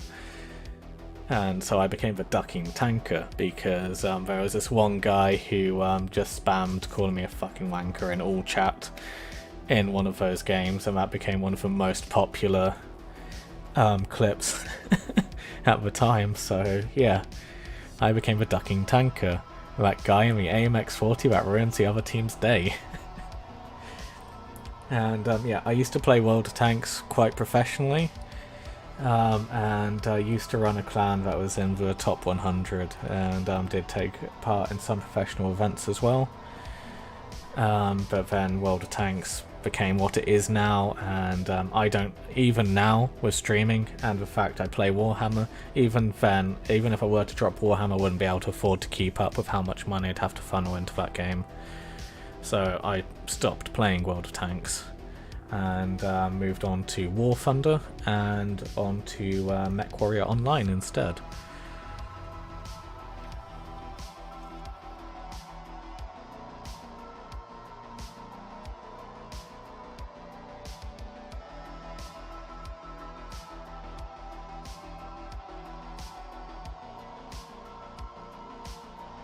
Oh yeah, no, it's got really, really bad, especially if you try to play anywhere near competitive level on World of Tanks. It's got really disgusting.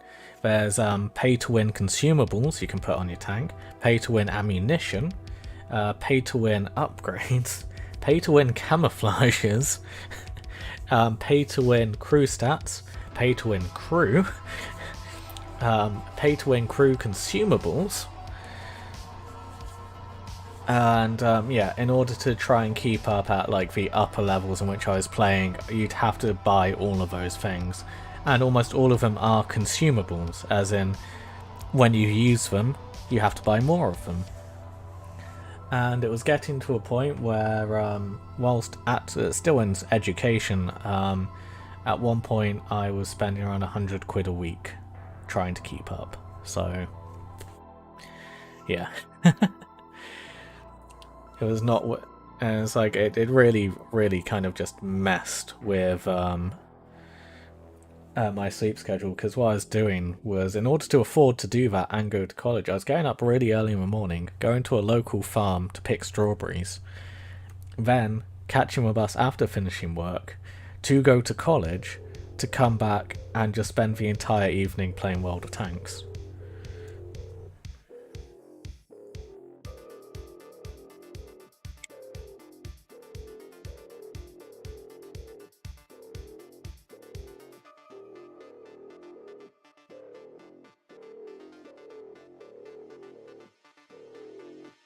And yeah, it got to a point where I was like, yeah, no, just screw that, and I moved over to playing War Thunder, and until recently I was pretty consistently third best in the world in the P39 Aero Cobra.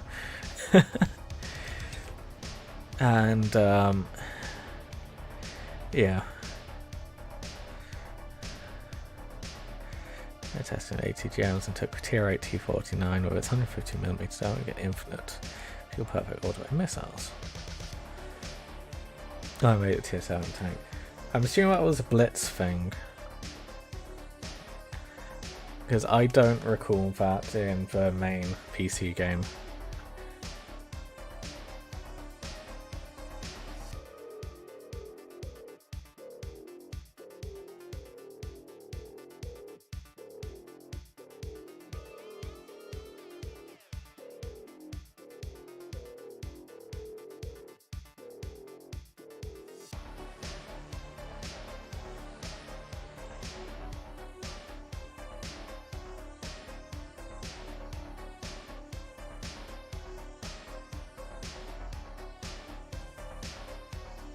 So pretty speedy tank with tier 8 stats and effectively infinite range dash. And it's only show a couple months. A premium tank, of course it was. And Ghost said, alright, praise Perturabo, my Liber Hereticus should be in Tuesday. I waited for 3 weeks for this damn book. Wow. I wanted to give my local shop my business when I could have just got off eBay, and it has taken way too long, got lost, etc. That sucks. My local store, and I'm probably going to try and get some kind of affiliation with them at some point. They're incredibly good. They do pre-orders on the pre-orders in order to make sure that they definitely can guarantee stock for everyone, as well as a supply for the store. It's really awesome, and I really enjoy hanging out in the shop as well. So yeah, I've only had good experiences in my local hobby store. My local Games Workshop, on the other hand, I have some horror stories.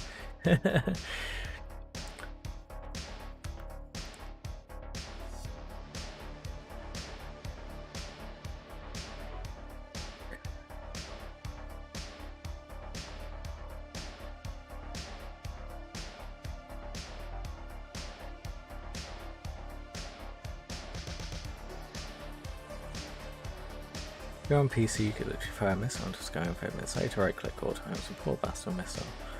Turn right around.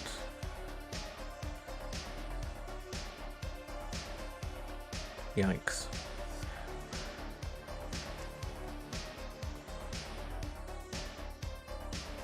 Ghost says, there's 2 stores in my area, one sells everything at full GW market price, which is insane, and the other one is a small mum and pops store run by one guy. I love the small store because it gives good deals and I have to wait forever to get shit since he doesn't have it in stock, on top of having a terrible distributor. Did I mention this was in 7.7 messages because Blitz up until 2019? Yeah, I remember playing Blitz. So another thing as well, because I was, one of those top players, I was also a game tester for a lot of the wargaming games. So yeah, I was a game tester for World of Warships as well as World of Tanks Blitz on mobile, World of Warplanes, if anyone even remembers that thing, and Total War Arena as well. And yeah. World of Tanks Blitz was fun in its initial conception as a mobile game, and I did enjoy it in the very early days. But I made really dumb decisions like removing the tier 1s and adding in all those premium pay-to-win tanks from like animes and stuff. It's just really weird. And I used to really enjoy World of Warships, even though I'm not interested in naval stuff myself, personally.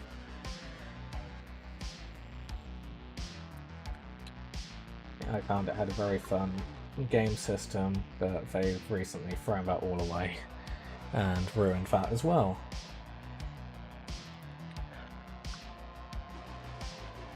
I have some opinions and stuff which I can't really voice on a platform like this.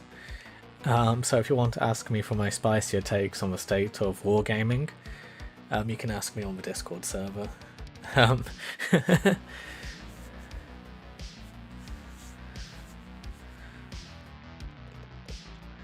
And a shame you didn't stream it, Tuppy. You could probably have made some money to support the habit. Possibly.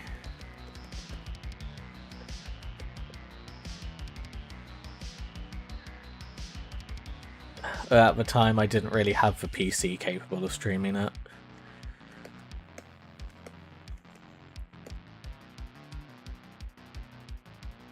And you could run on platoons of 2, and then there's +2, -2. That's ridiculous.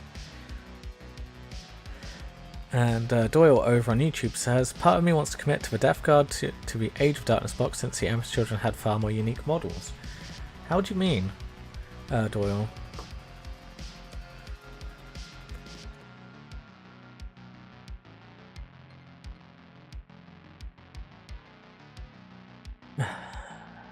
And Gosu says, I used to be ranked #1 in the US and World of Warcraft on Raider.io rankings multiple times on the class I played. Used to be a full-time streamer as well, but I got super burned out by it and have quit for a year. And Wolf, don't say that. Oh god.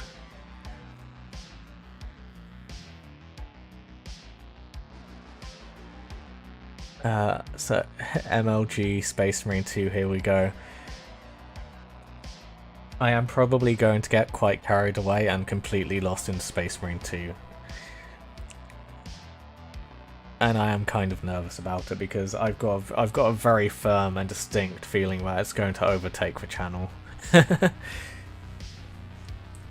We'll have to see how things go, to see if see if Hobbying survives. And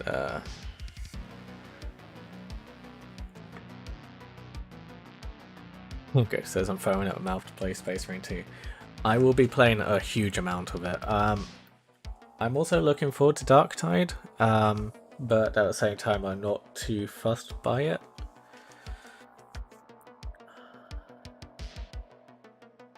Well, the Death Guard have plenty of units as well, Doyle. Well, I say plenty, but they have units. As you have Mortarians, Death Shroud, Grave Wardens, and Typhon.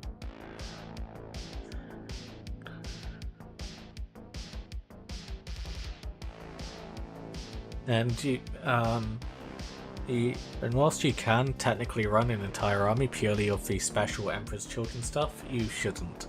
It's a huge point saying candidates will be a massive waste of time and money. You always need tactical marines and other elements to support those units.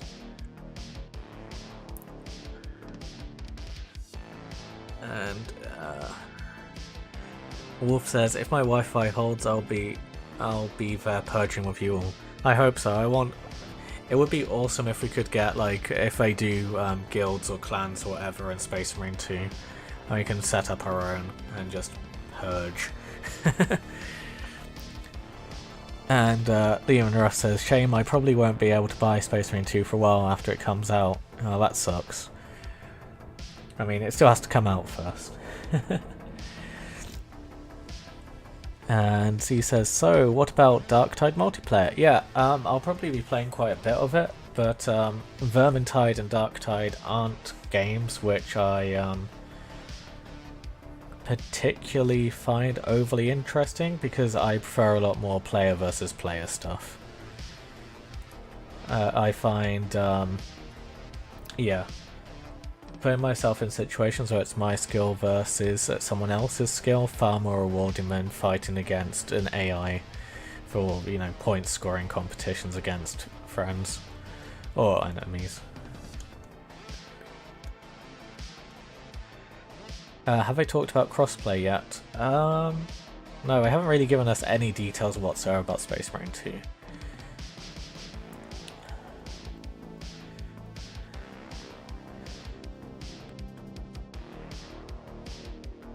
So why are you sitting here not on armor? Because we're hobbying.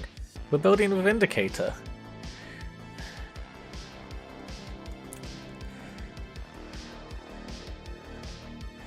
And James said, in Space Marine 2, what faction will turn up halfway through and replace NID enemies? It'll probably be Chaos Space Marines again.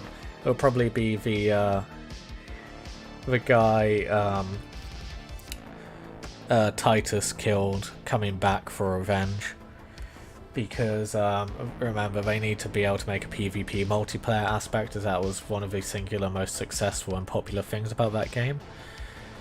So they'll need to tie it into the story somehow.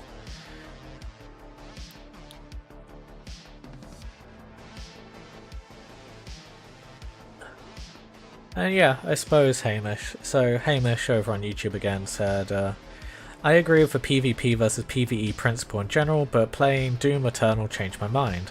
A game needs to have good AI if it's PvE based. Yeah.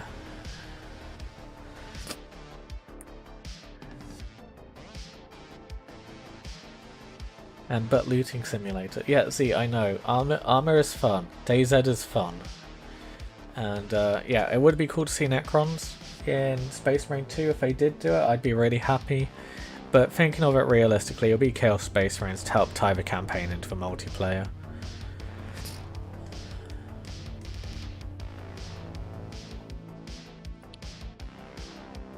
Genestealer cults versus Space Marine PvP? No, because they'll want... it's like one of the things that made Space Marine versus Chaos Space Marine such a successful thing is the fact that the hitboxes and weapons and everything about Space Marine versus Chaos Space Marine was mirrored, meaning that the multiplayer was naturally balanced. And if there was a particular meta, like there was in Space Marine 1, towards Assault Marines, then both factions have equal access to those things in the exact same situation. So whilst Genestealer cults versus Space Marines would be cool, it wouldn't necessarily work out too well. And I know Z is a massive fan of Team Fortress 2, so if I say and explain the importance of hitboxes, he'll probably understand that. And Liam Ross said, how do you react to 2 big bads of Space Marine 1 return Space Marine 2? Yeah, would be awesome, but I only think the Chaos Lord will be returning. Yeah, and readable silhouettes are also important. Yeah, and that's why you have and hats. Yeah, which is why you have the various marks of armor. And Connor says, alright, going to go hang out with a friend later, everyone. Yeah, see you later, Connor.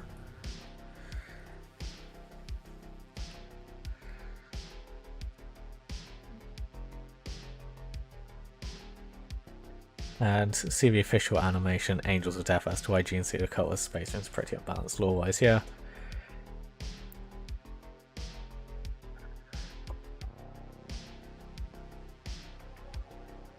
Right. Let's turn our attention back to the tank. So, I need to find my drill bits in order to drill out the exhausts, because that's something we should be doing as we're going to this level of detail. But I have no idea where the drill bits have gone. Which is a shame. Because it would be nice to do that. Show you guys, in case you haven't actually drilled barrels before.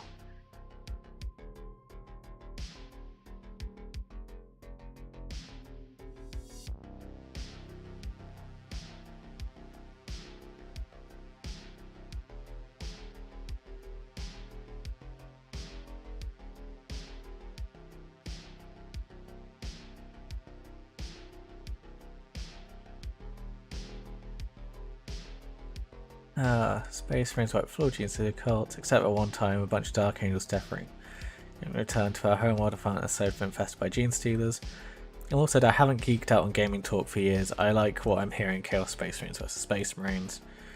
I also happen to be wearing Death Ring boys in beige.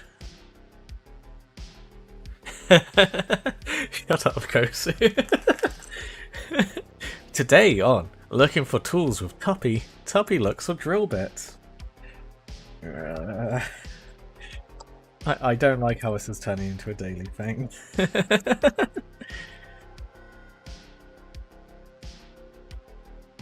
And Gene see the cults of Space Marines could work in a Vermintide way. Yeah, but we're talking PvPzy. Space Marine is famous for its PvP. Not necessarily the Annihilation game mode, which, whilst popular, isn't the main reason why people play Space Marine.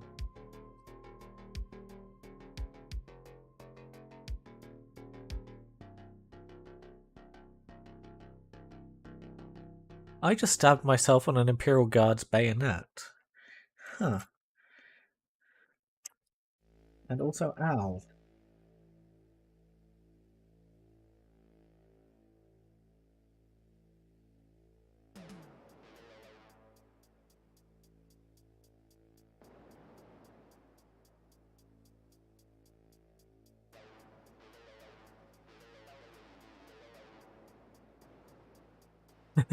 Yeah, Left 4 Dead work. Left 4 Dead with Gene Stealer. Well, that'd be a fun game, but it wouldn't be in Space Marine 2.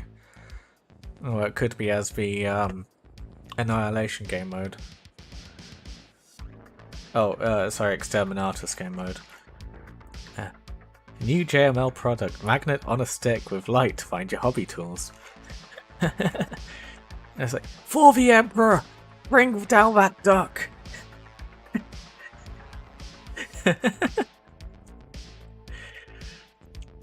Would be interesting to see a 40k version of Left 4 Dead with Great Crusade, Era Solar, Auxilia Space Marines, Imperial Army, AdMech against survivors whilst it's pals, you know, not orcs or nids are spouting after them.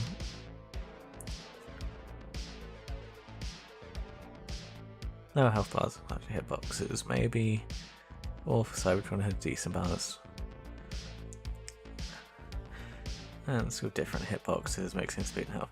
Yeah, the issue is it's just trying to balance it, and it's like, again, I'm going to use Team Fortress 2 as an example, right? Somehow, which I still don't understand, that is like one of the most popular games on Steam still, and it works really well because you have a mirror match. Like, you have access to the same characters on both sides, and they are consistent.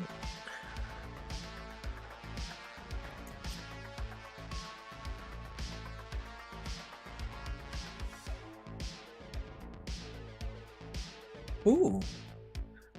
So I'm just going through my bits box, and I found this old metal flamer.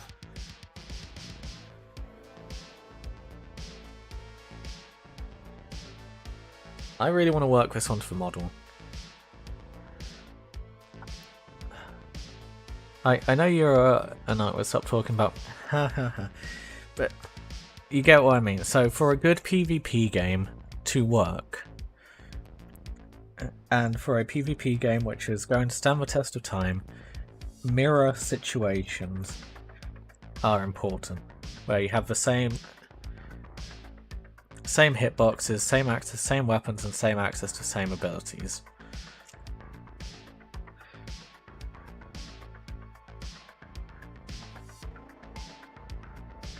It's where the maps and positioning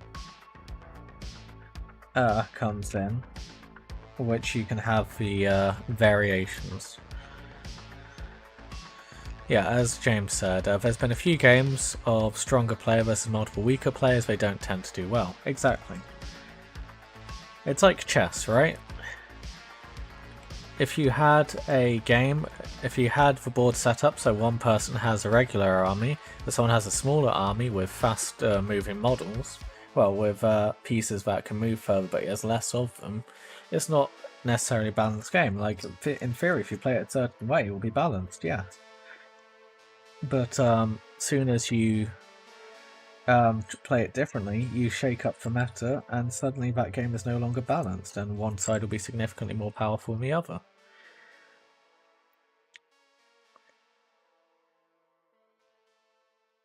And Wolf says, I think jump packs for a wrench and works by adding another level of movement to balance. Yeah, and exactly, that is one of the issues that Space Marine 1 had, was just how strong Assault Marines were.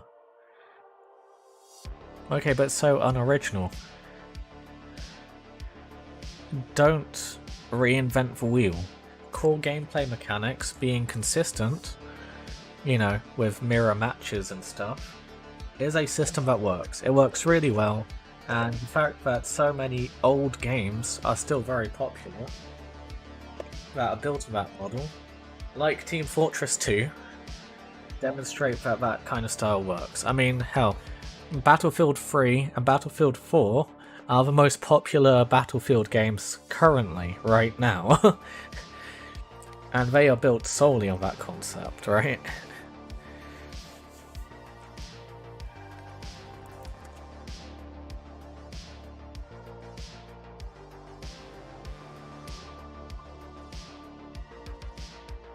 I just realised we put the Havoc launcher on here, so we can't work this one into this model, but we will work that into a model.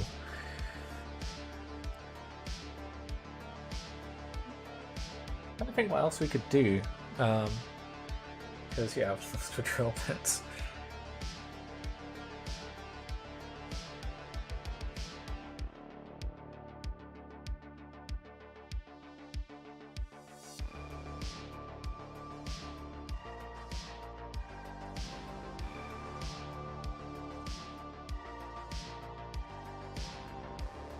Do you think it'll be Primaris versus Chaos Space Marines, or do you think they'll make it Firstborn 2? Maybe Firstborn Veterans. It will be yeah,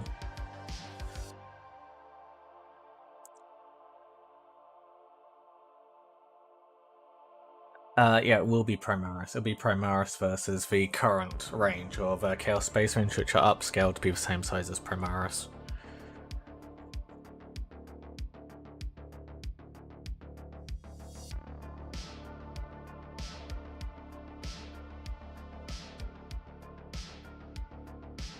Found the drill bits, by the way.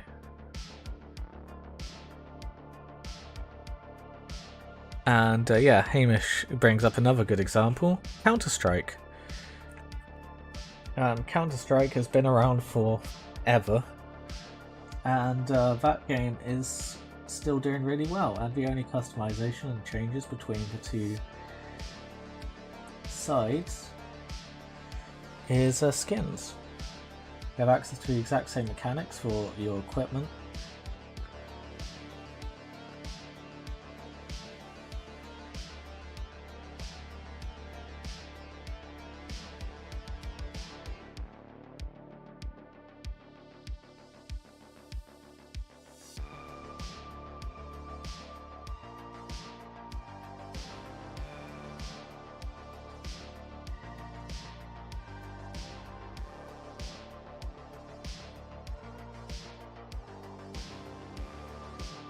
No, it's not asymmetrical weapons. Okay, well I suppose it kind of is, but the difference is it flips between turns. Right, you have rounds as attackers and defenders. that's where the asymmetrical side to the game system comes in, which adds a unique twist which helps separate it from the other mirror matches.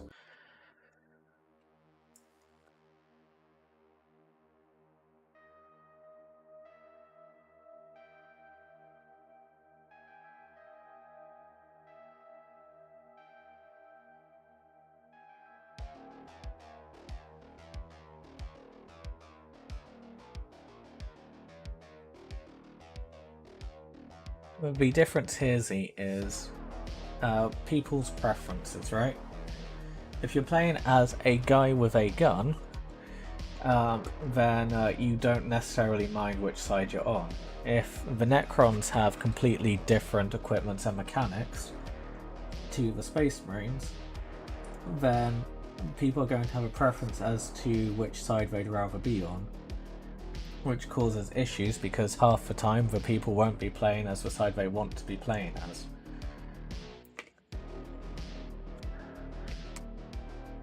Yeah, cool. You may want to play as Necrons with your Gauss Blast, your Gauss Rifle and Reanimation protocols, but someone might want to have the superior armor and the more harder hitting bolt gun.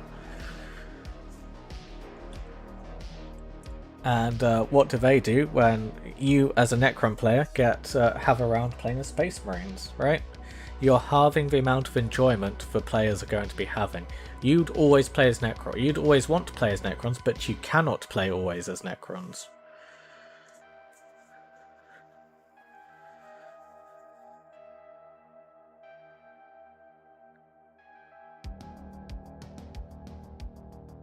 Yeah, Z, but answer my question for a second.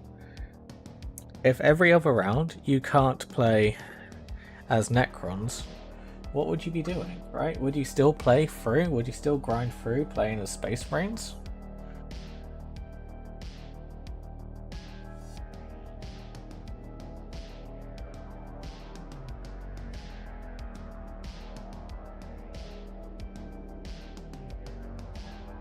I play League of Legends, so you know. Z, answer my question, please. And would you enjoy playing as Space Marines against Necrons?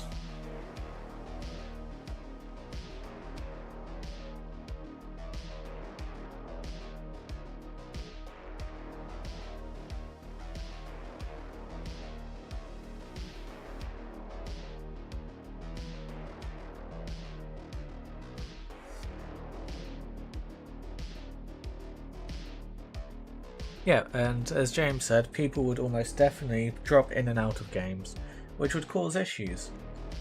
It would cause massive issues. And Nador says heading off for a night, thanks for another great stream. Bye all. So yeah, see you Doyle. And yeah, catch you tomorrow for the, Sunday show. And hopefully we'll have Twitch affiliate sorted by then.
Yeah, so Hamish's suggestion is you could have different races in-game, but for balance they would need the same stats. Easiest way to balance with PvP. Yeah, but you'd also have to make sure I have the same hitboxes.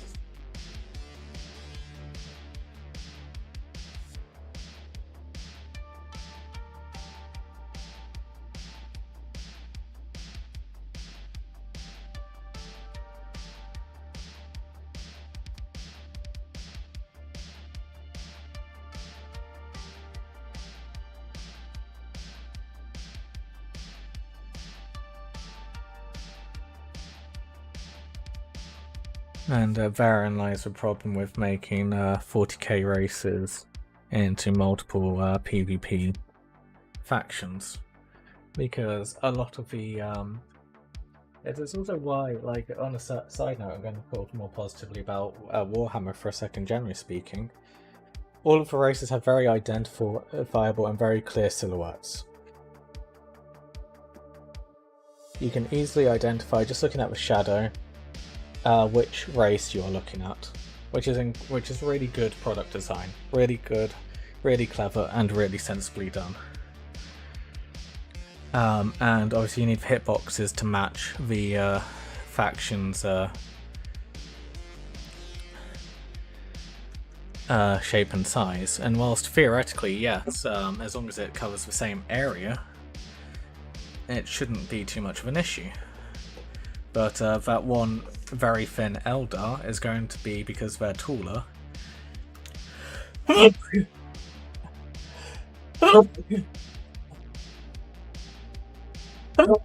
Sorry. They're a lot thinner, and therefore it's going to be more difficult to hit them on a side strafing. And if you then have a squat, for example, who's wider than they are tall, then they're going to be able to hide easier behind smaller like terrain. So you need to make sure that hitboxes are consistent, which is why trying to put multiple factions with the same stat lines into a video game is not always a good idea.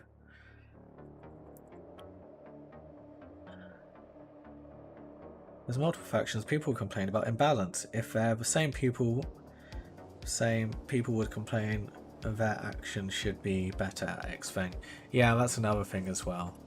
I mean, ultimately, when it comes to stuff like that, it's easier to ignore and overlook, because that's just people being passionate about the setting and complaining that there's not enough customization.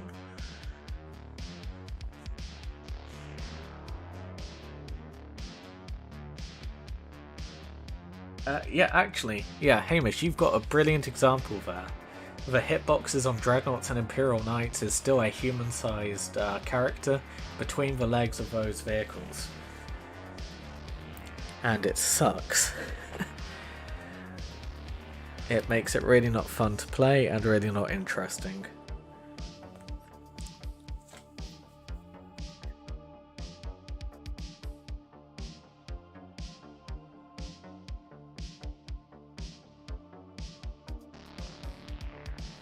Which is also why in basically every armor mission I've tried to put together, we've been playing as Space Marines and or Imperial Guardsmen, fighting against similarly sized people, ideally Guardsmen, to make sure that if you're shooting at the target, you actually hit the target.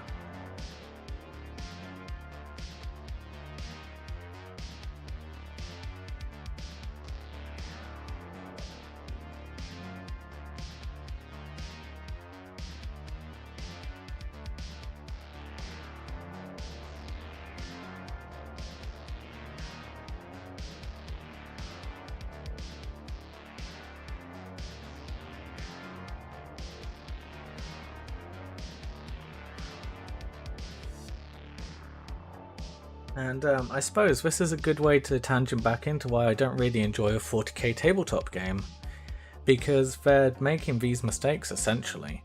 It's like every army has the same build your own force set of special rules, and they all play very, very, very differently with the armies and the units available to those armies, and naturally creates horrific imbalances. 40k will never ever be balanced.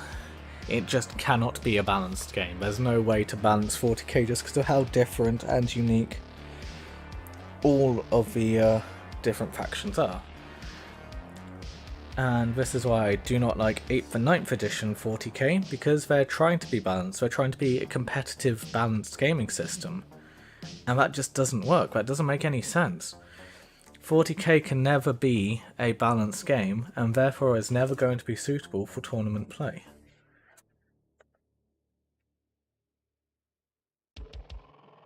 The Games Workshop's commitment to trying to keep the game as balanced as possible to make it suitable for tournament play is killing it. And I just have no interest in playing a game like that.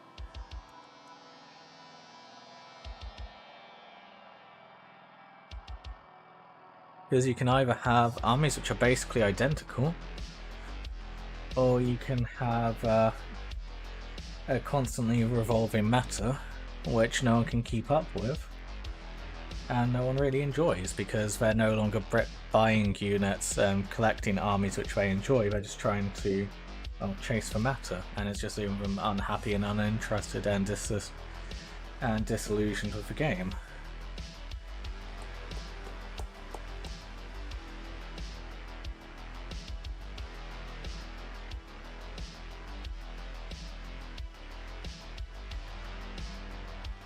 Like hell, I play Emperor's Children in the Horus Heresy.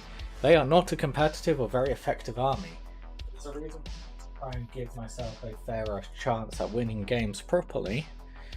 I'm having to add in Death Guard.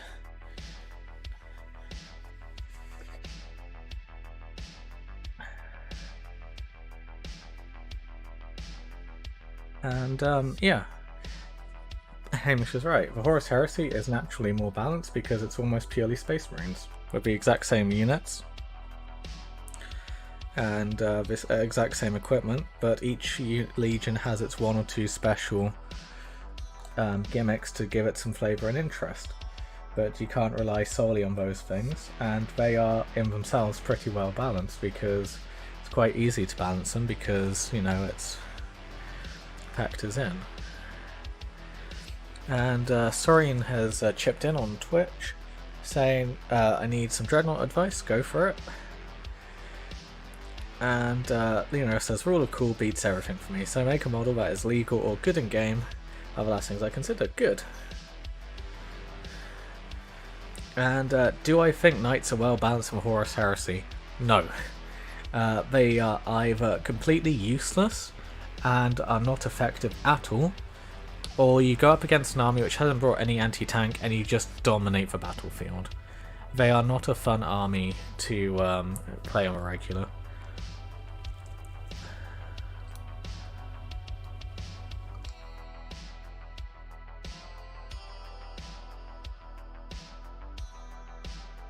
And Z says, I've got how much of a Space Marine sympathize to you. It's so sad.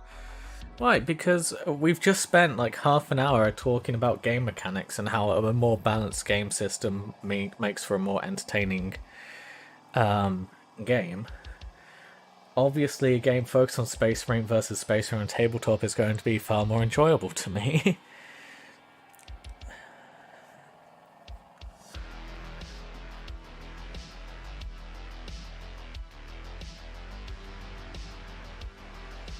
And explain Primarchs.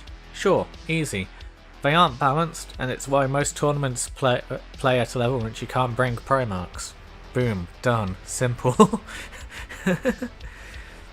And yeah, they are heavily restrictive in how you can deploy them. You can only have a single Primarch in your army, and you can only bring it in games of 2,000 points or more. So most people play 1,500 point games. No Lords of War, no Primarchs. Done. You don't have to worry about the balancing issue. Simple.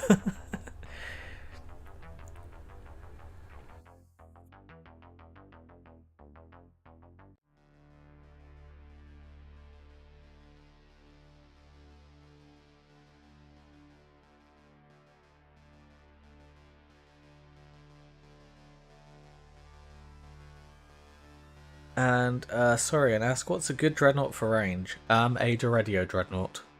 For one which hasn't made its way over from Forge World yet. That's a good Dreadnought for range, as it's designed purely to be a fire support platform. Leah says, I only ask around to make sure the models I build for Warhammer are at least close enough in appearance, size and weapons to official models and rules around in friendly games. Good. If your army isn't something you enjoy and are happy with, then you don't. Then you shouldn't be playing. The Doredio, or Doredio. The Dorito Dreadnought, basically. Oh wait, that's heresy, ain't it? Yep. Saurian, I'm a heresy channel. We're just talking about why I don't play 40k because it's an imbalanced mass.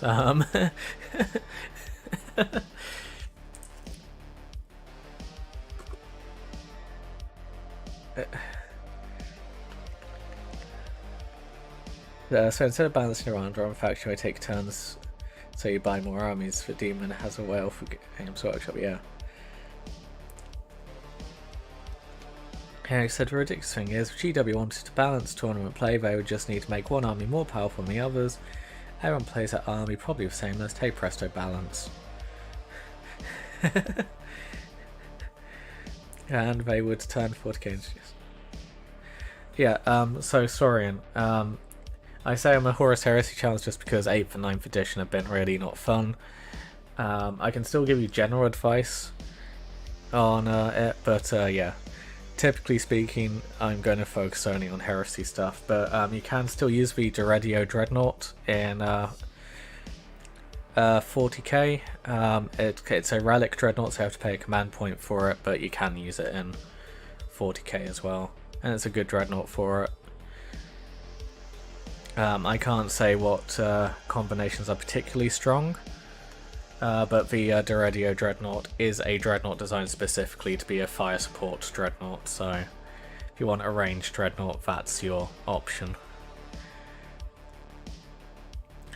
And yeah, it's like if they wanted to make a 40k competitive game, they should just turn it to Space Marines. Tournament Space Marines only, or do faction only tournaments. Terry says, wait, this isn't primarily a DIY tool channel? I know, right?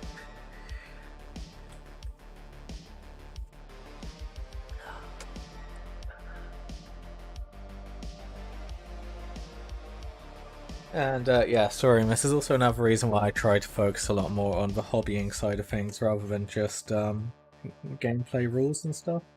Also, always be able to answer questions about hobbying and stuff. I can't answer questions constantly about 40k rule stuff.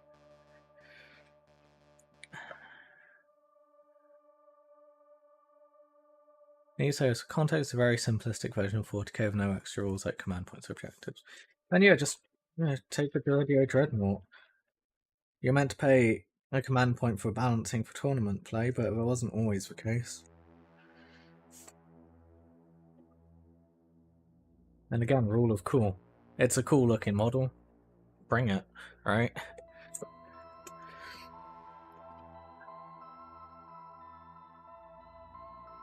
And so we've reached a whole new level of where is the tool. So I now have my drill bits, as you can see here. And yeah, I can't actually find my pin drill. I got an idea where it could be, so I'll go and double check.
Anyway, I do actually have a bag for my tools, I just suck at putting the tools back into it.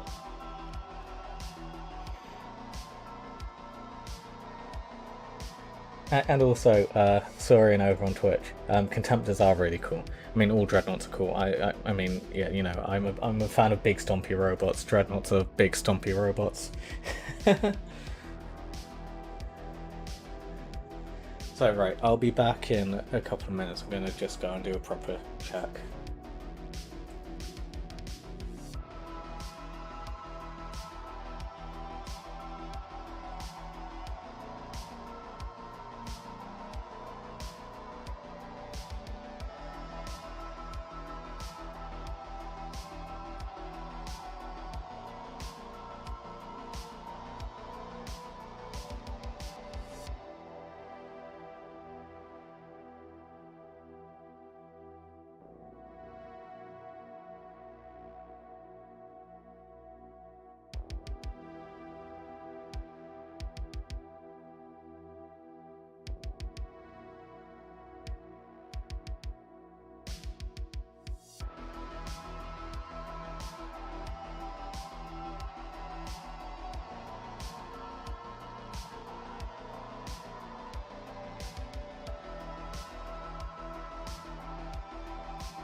Oh, okay, no luck. So I think I have worked out what the next donation goal should be, building on Hamish's idea. So I'm just gonna go and fill that in a second. And then I'll come back. See, if we play any arm, it will possibly be tomorrow.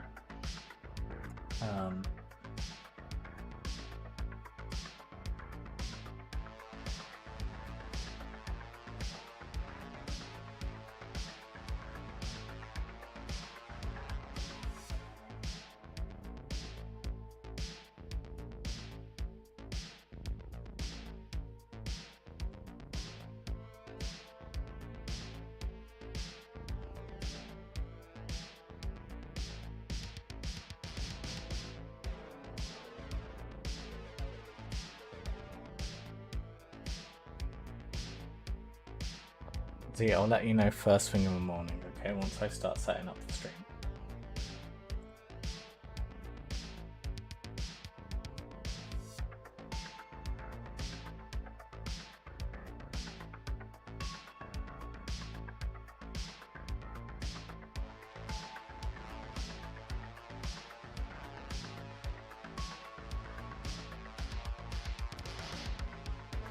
Yeah, but see, the difference is I was doing hobbying stuff today, so I wasn't really thinking much about playing armor.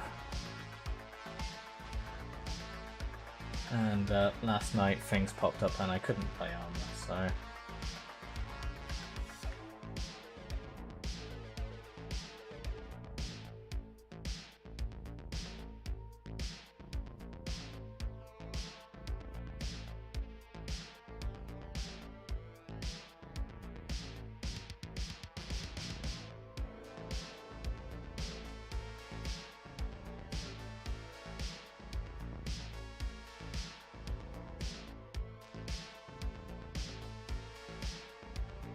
Okay, right, there we go. So, new donation goal to fund me getting a new toolkit, with the condition that the new toolkit has to stay within shot at all times. As in, it has to stay on the desk unless I'm holding it, okay? That will be the condition for this toolkit, so I can't fuck around with it.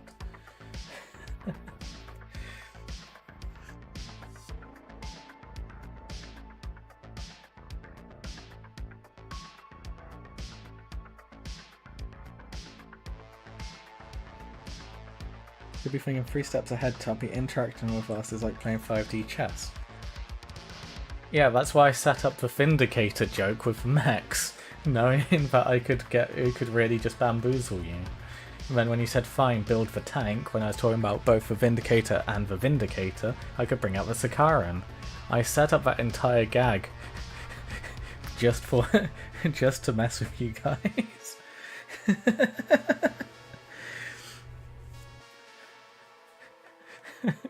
Like, my entire bit was very intentional just to wind you up.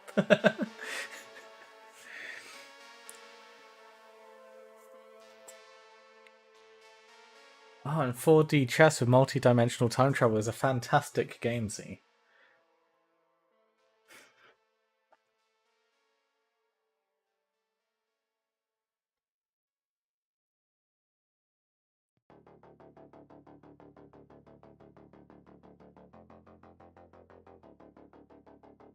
It's a thing, right? Z, just so you're in on the joke, this is a Vindicator from Battletech. And this is my favourite mech. This is a Vindicator, a Space Marine tank.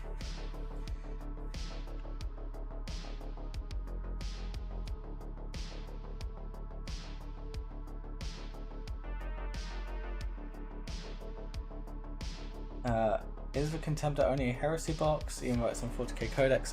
Yes, Sorian. Yeah, it's a heresy thing. You use the exact same model. You just build it to the rules in the Space Marine Codex, which will limit you on certain stuff. And yes, did that come out before 40k Vindicate? Yep, it came out before Games Workshop existed. And so which is the one that has a big rocket packs on its back? The catapult.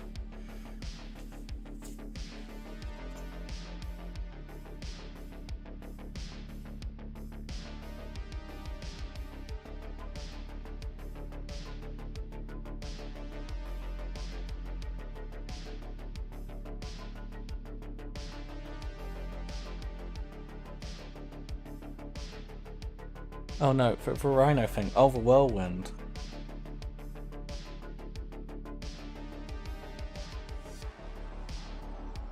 There's lies. Deception.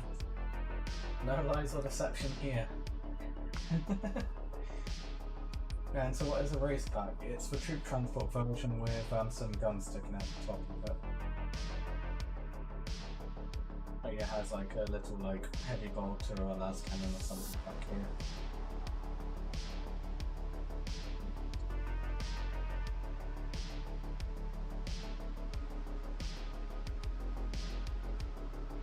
The game culture exists in the early 80s, and most of Warhammer fans into 87. Yep, so Battletech as a game franchise with an established miniature range rule set and lore was created in 1982. Games Workshop Company became a thing in 1984. Oh, sorry, just realised the microphone is the wrong place. So yeah, Battletech as a game system with its own lore and miniatures came out in 1982. Games Workshop as a company with its own shop selling Dungeons and Dragons expansions started in 1984, and quickly then started its own Warhammer Fantasy franchise, ripping off of Lord of the Rings, and then in 87 did 40k, largely off of the success of Battletech, really, as that really propelled the whole concept of sci-fi miniature war games and its appeal. It's also why a lot of the Warhammer Epic stuff, the 40k Epic stuff, looks a lot like Battletech stuff.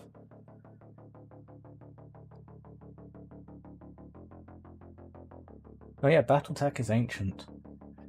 It's also one of the first mecha intellectual properties as well. And it is the first American mecha franchise.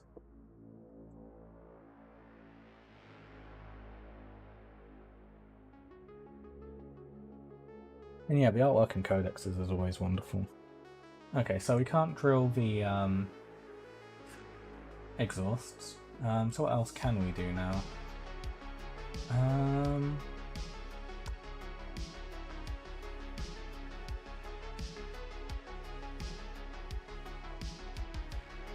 tempted to try and do textured armor, but I think that might be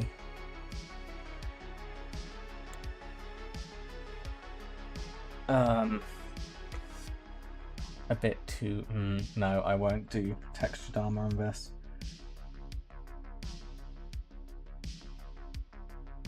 Poor Master Hamish Lupercat says, no. Warhammer 40k launched in the 1940s. Lore Master historian mathematician Barak told us. oh shit. Got my phone.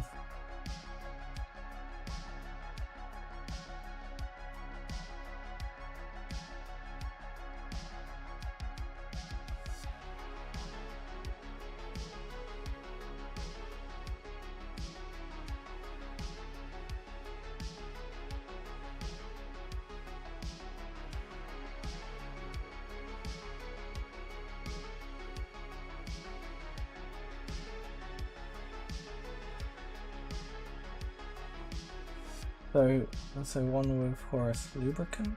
What? Okay, trying to think what would be the next best course of action with this tank. Because it doesn't look like any of the panels are welded together. Because it looks like they're all riveted onto each other, which is a silly idea. I suppose I could do some gap filling. Because I know someone was asking about how you fill gaps in the model, weren't they? Let's make some milliput. This half of the grey stuff goes crusty and weird. It's a shame.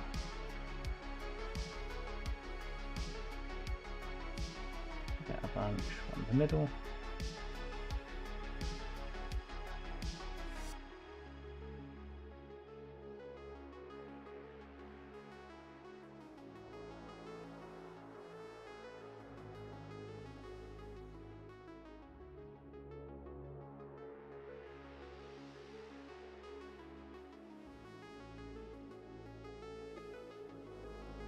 Wolf says, yeah, I'd like to know how you do. It was just testing gap filling earlier. Okay, cool.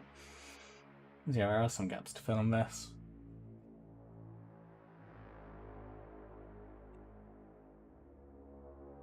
So, whilst I'm using milliput, this how you fill gaps is the same with green stuff pretty much. I just, again, as I've said before, I prefer using milliput because you can smooth it out with water. And until the epoxy has set, it's water soluble, but will still set even underwater and as a liquid, which is quite cool. And it does become completely waterproof.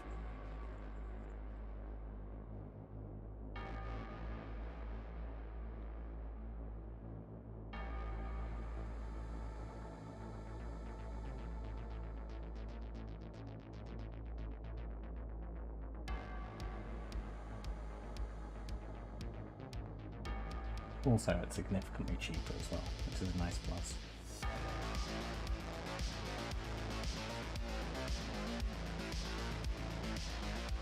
So, right. What you want to do is identify where you need to fill gaps. So for me, it's on the spaced armor on the sides here. So here, especially,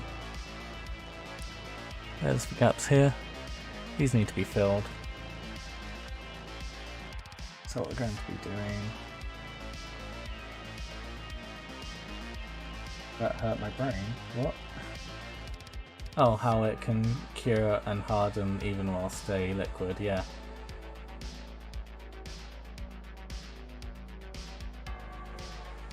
So yeah, you want to roll it into a sausage. Just thin as possible, as close as you can get to matching the gap you want to fill. And then ideally with a soft sculpting tool, like for Once in Games Workshop actually.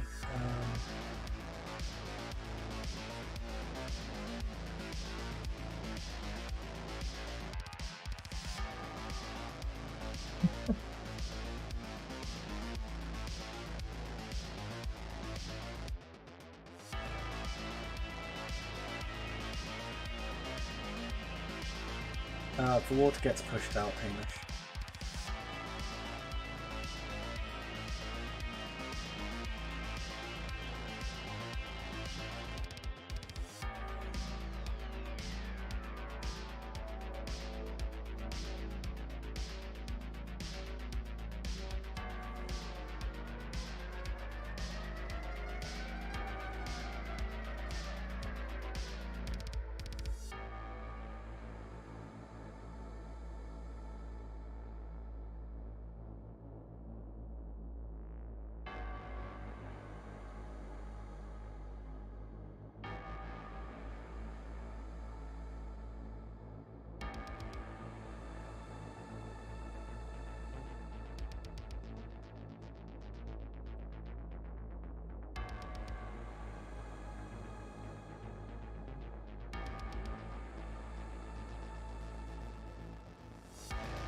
All you want to do is push the green stuff, or in this case Milliput, into the hole, and basically just keep brushing at it until it goes in, and eventually you can push it in and it will make a nice seal.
And you can sand Milliput when it's dried, right? Yep, and it sands really, really well. Which is another reason why you should use it over green stuff, because green stuff tends to tear more than it sands.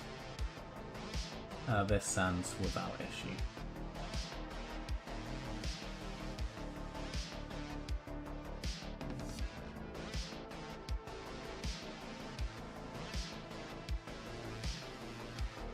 Working on, say, a Titan, for example, Milliput would be a great tool for dealing with all the inconsistencies and bubbles and stuff that often happen in the large resin structures.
Yeah, hopefully watching me do it's giving you an idea of how easy and simple it is to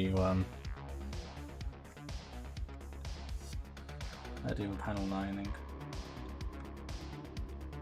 Oh, sorry, panel filling. Gap filling, there we go. That's the word I was looking for. Especially with the right tools.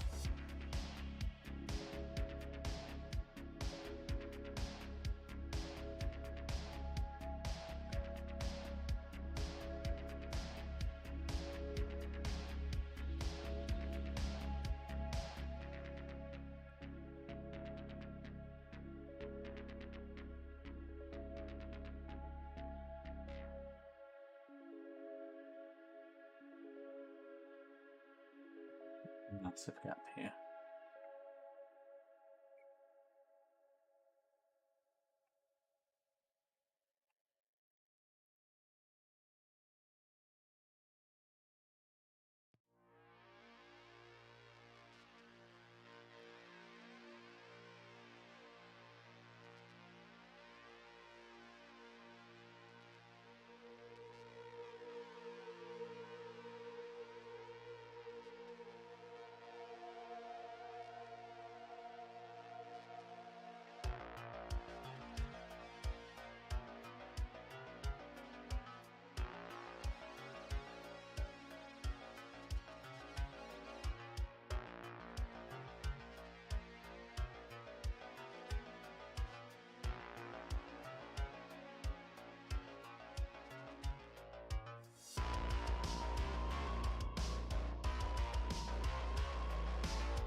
Alright, good night, Hamish. Have a good one.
Yeah, catch you later, Z.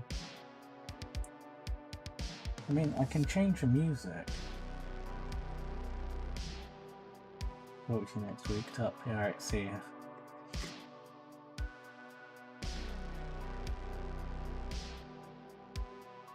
How will you paint with Vindicator after you complete a construction battle damage? So this is going to be for my, in quotes, law-accurate Death Guard army. So the idea is the theme for this Death Guard army is going off how the Black Library books describe the Death Guard during the beginning of the Horus Heresy. So that is wearing plain, well, completely unpainted armour, with the only markings on their armour being that of identification, so you know, like the Legion symbol and their squad numbers and stuff. So for the most part this will be silver and ceramite white.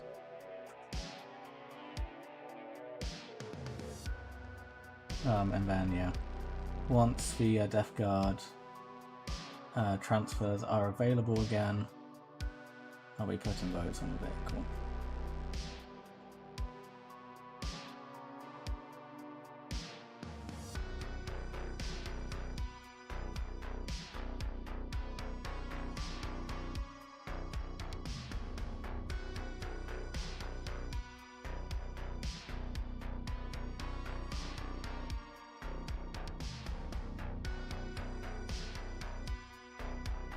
Didn't Death Guard also have some green trim? In some of the artwork, yes. So to help them stand out from the Iron Warriors, because whilst I don't collect any Iron Warriors, I have plenty of friends who do, I'm putting green trim on my Death Guard.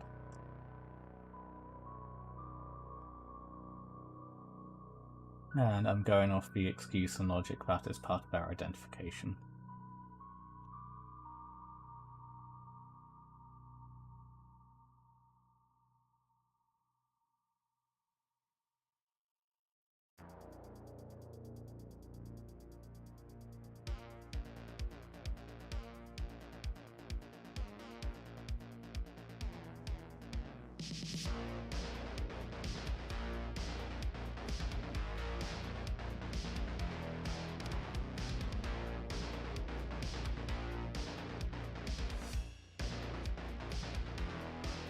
And yeah, whilst I'm doing my Death Guard a bit differently, as I've said before earlier during the stream, the main reasons I'm doing Death Guard is because so many people who regularly tune into my stream do Death Guard for Horus Heresy, so whilst I'm doing my own unique take on the Death Guard, I'm trying to make sure that my Death Guard army is as useful as possible for the people who do play Death Guard for reference.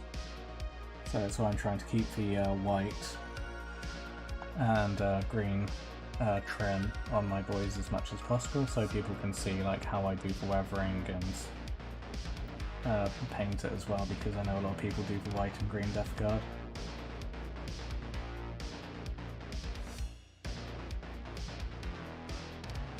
You okay there, Neiman?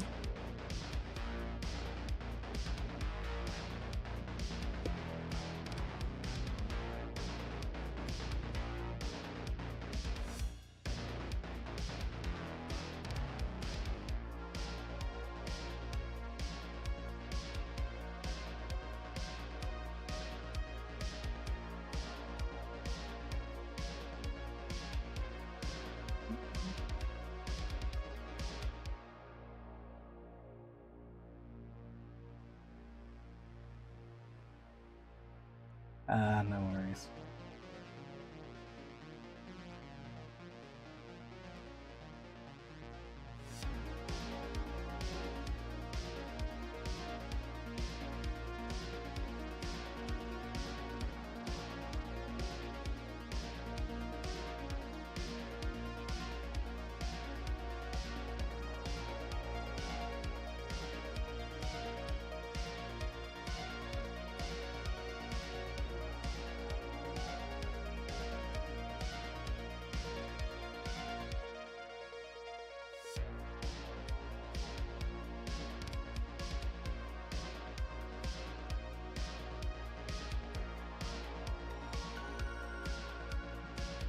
Right, just finished cooking a batch of chili and grilled chicken with some sausages added to a chili. Nice.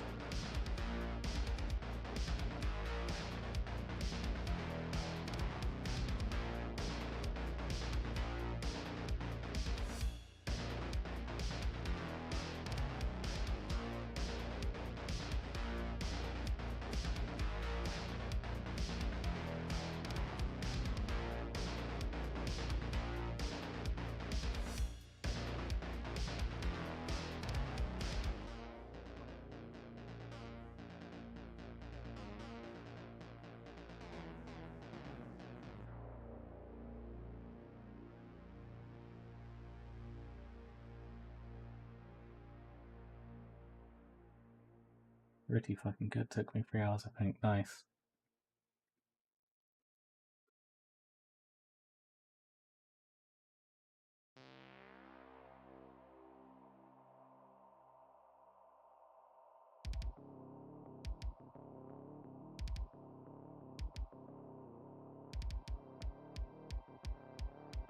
Hey Warp Forge. People are good. Basically everyone's hanging over on Twitch at the moment, as they're helping me game the system a little in order to get enough average viewers over a monthly basis to get affiliate. So it will look a little quiet over on YouTube. I mean, to be fair, it's a little quiet now on Twitch as well, as people start to sign out for the evening. And yeah, we're just filling in holes in this Vindicator.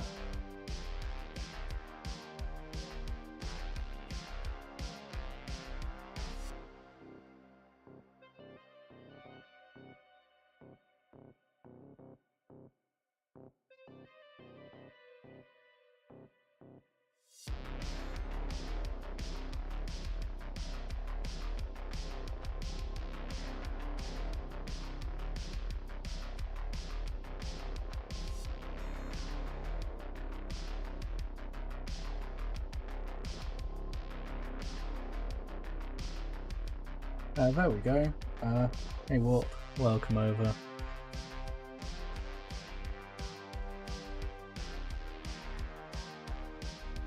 And what do I think is a better platform?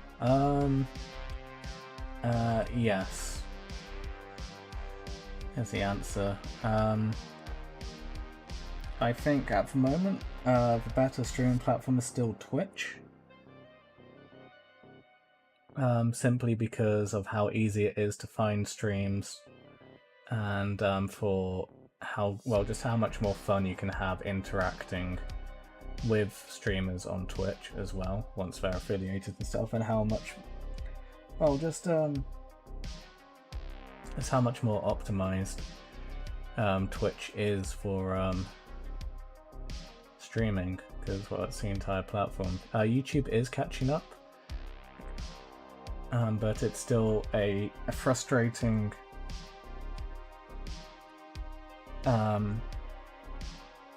platform for streaming. Because unless you go looking for streams, you're not going to find streams. And yeah, water is the best for mini-putt.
Yeah, yeah, as Warpforge says, water and a brush. Yeah.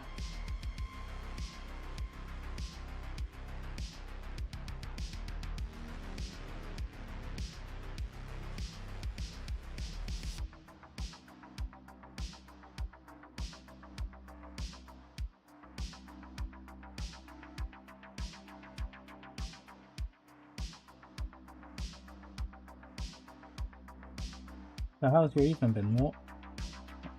It sounds like you've been out.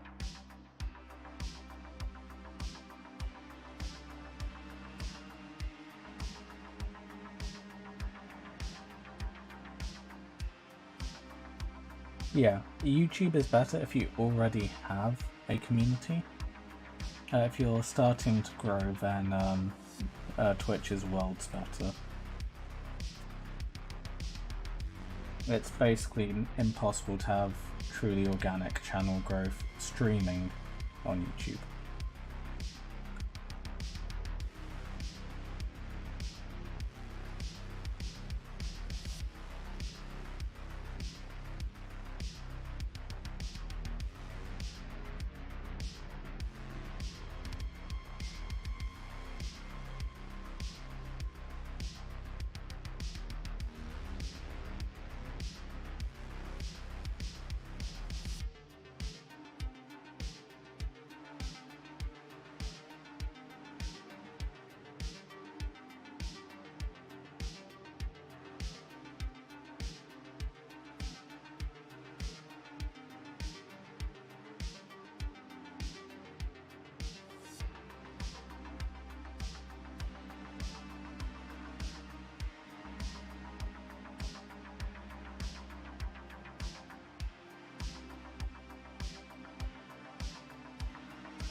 YouTube only works if you are a video creator.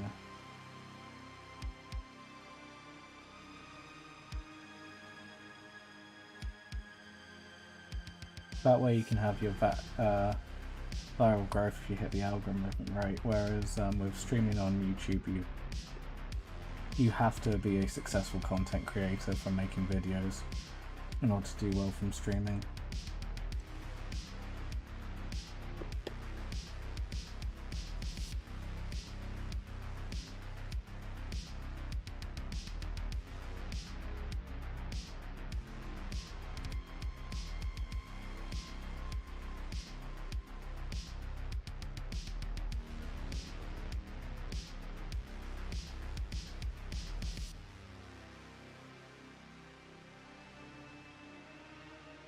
Why so many people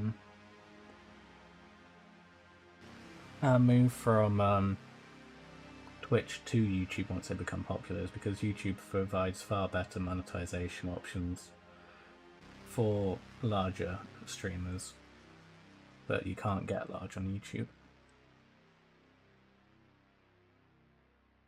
And at the moment we're just trying to fill in all of the gaps at the moment around the model. Ones that shouldn't be there.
that's either easy to fix with more paint or literally impossible to fix with more paint. Yep, that's why I just use Milliput. Third Twitch is going to let stream on to both and not be exclusive once partnered. That's true, more people do both. Yeah, it's because almost all of the top creators have now switched exclusively to YouTube. So in order to try and pull back some people, they're trying to make it so you can stream to both.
Yeah, so I'm aware, so I'm not going to be making, well, pulling in hundreds of views.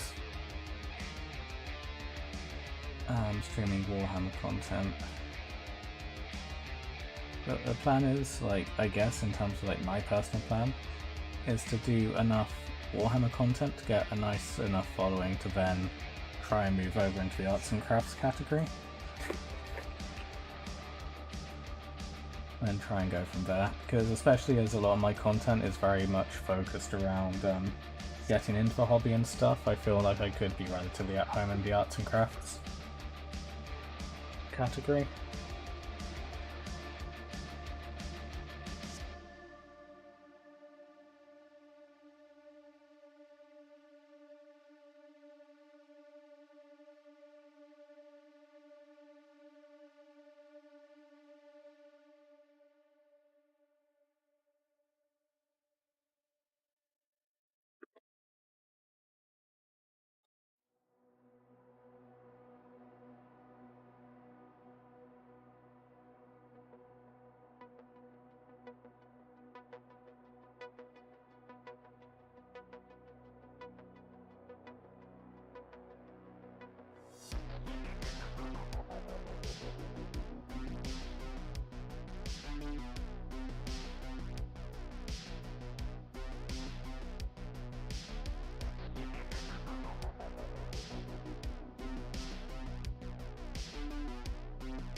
Yeah, you got a network card to get up following. If you want, I can send good words for a collab with Let's Make It Orky. Try to get collab working. Yeah, I mean, I'm always up for stuff like that. Obviously, I've had a bit of a signal boost from obviously Chapter Master Valrak and also Liam Dempsey as well. Kirioth was in my stream last night. So yeah, it's been going well. It's just right now things are a little quirks, just how late it is. And having a primarily UK following, obviously being up at 1:45 in the morning isn't exactly ideal for everyone. But yeah, I'd be up for doing some collabs. And yeah, Orky was a very nice person when I met her, so...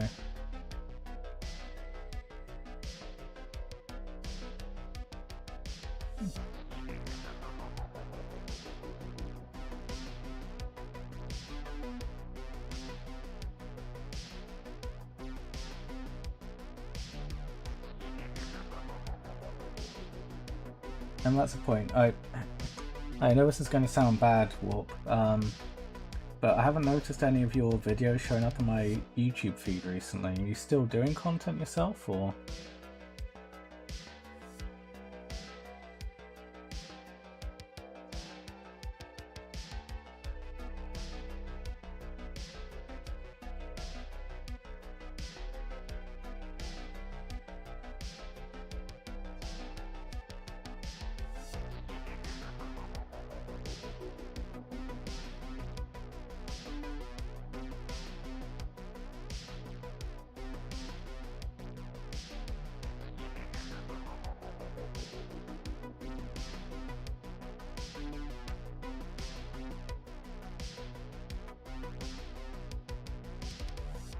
Thanks, Warp. Means a lot. It's, yeah. Hanging out with you and Orky in Manchester was really nice.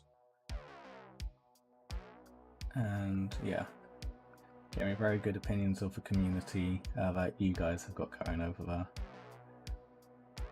And anyone from that community would be more than welcome in my community. I have plenty of patience for wonderful people.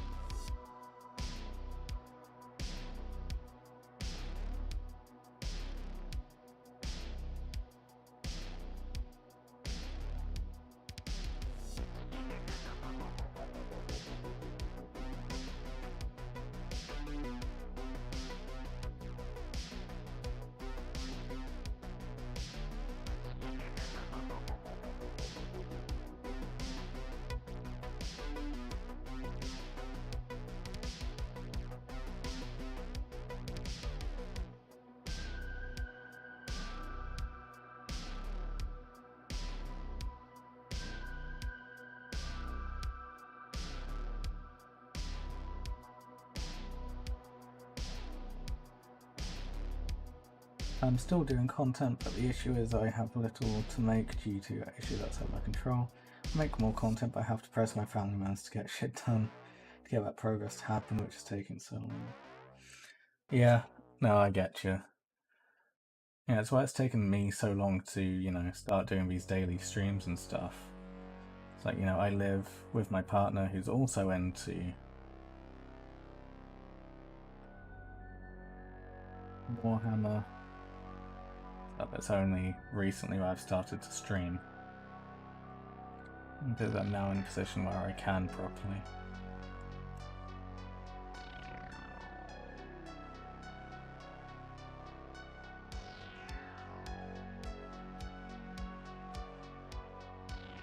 Yeah, I think I'm gonna call the stream here. I've streamed for almost 9 hours today. Is in 2 parts. And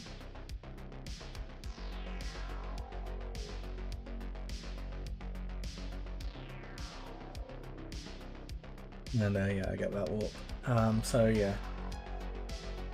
Yeah, hope you guys enjoyed the stream today. As always, if you support my content and want to see me do more stuff like this, you can always support me on Ko-fi and on Patreon. It's !Ko-fi and !Patreon in chat if you're interested.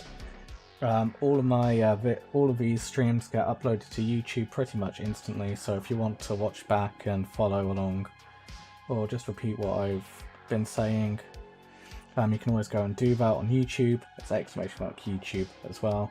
And if you aren't already, come and join the Discord server. It's !Discord in chat, or it's attached to the front page of my channel. And yeah, have a lovely night everyone, or evening, or day, or morning, whatever it is for you. And I will see you tomorrow.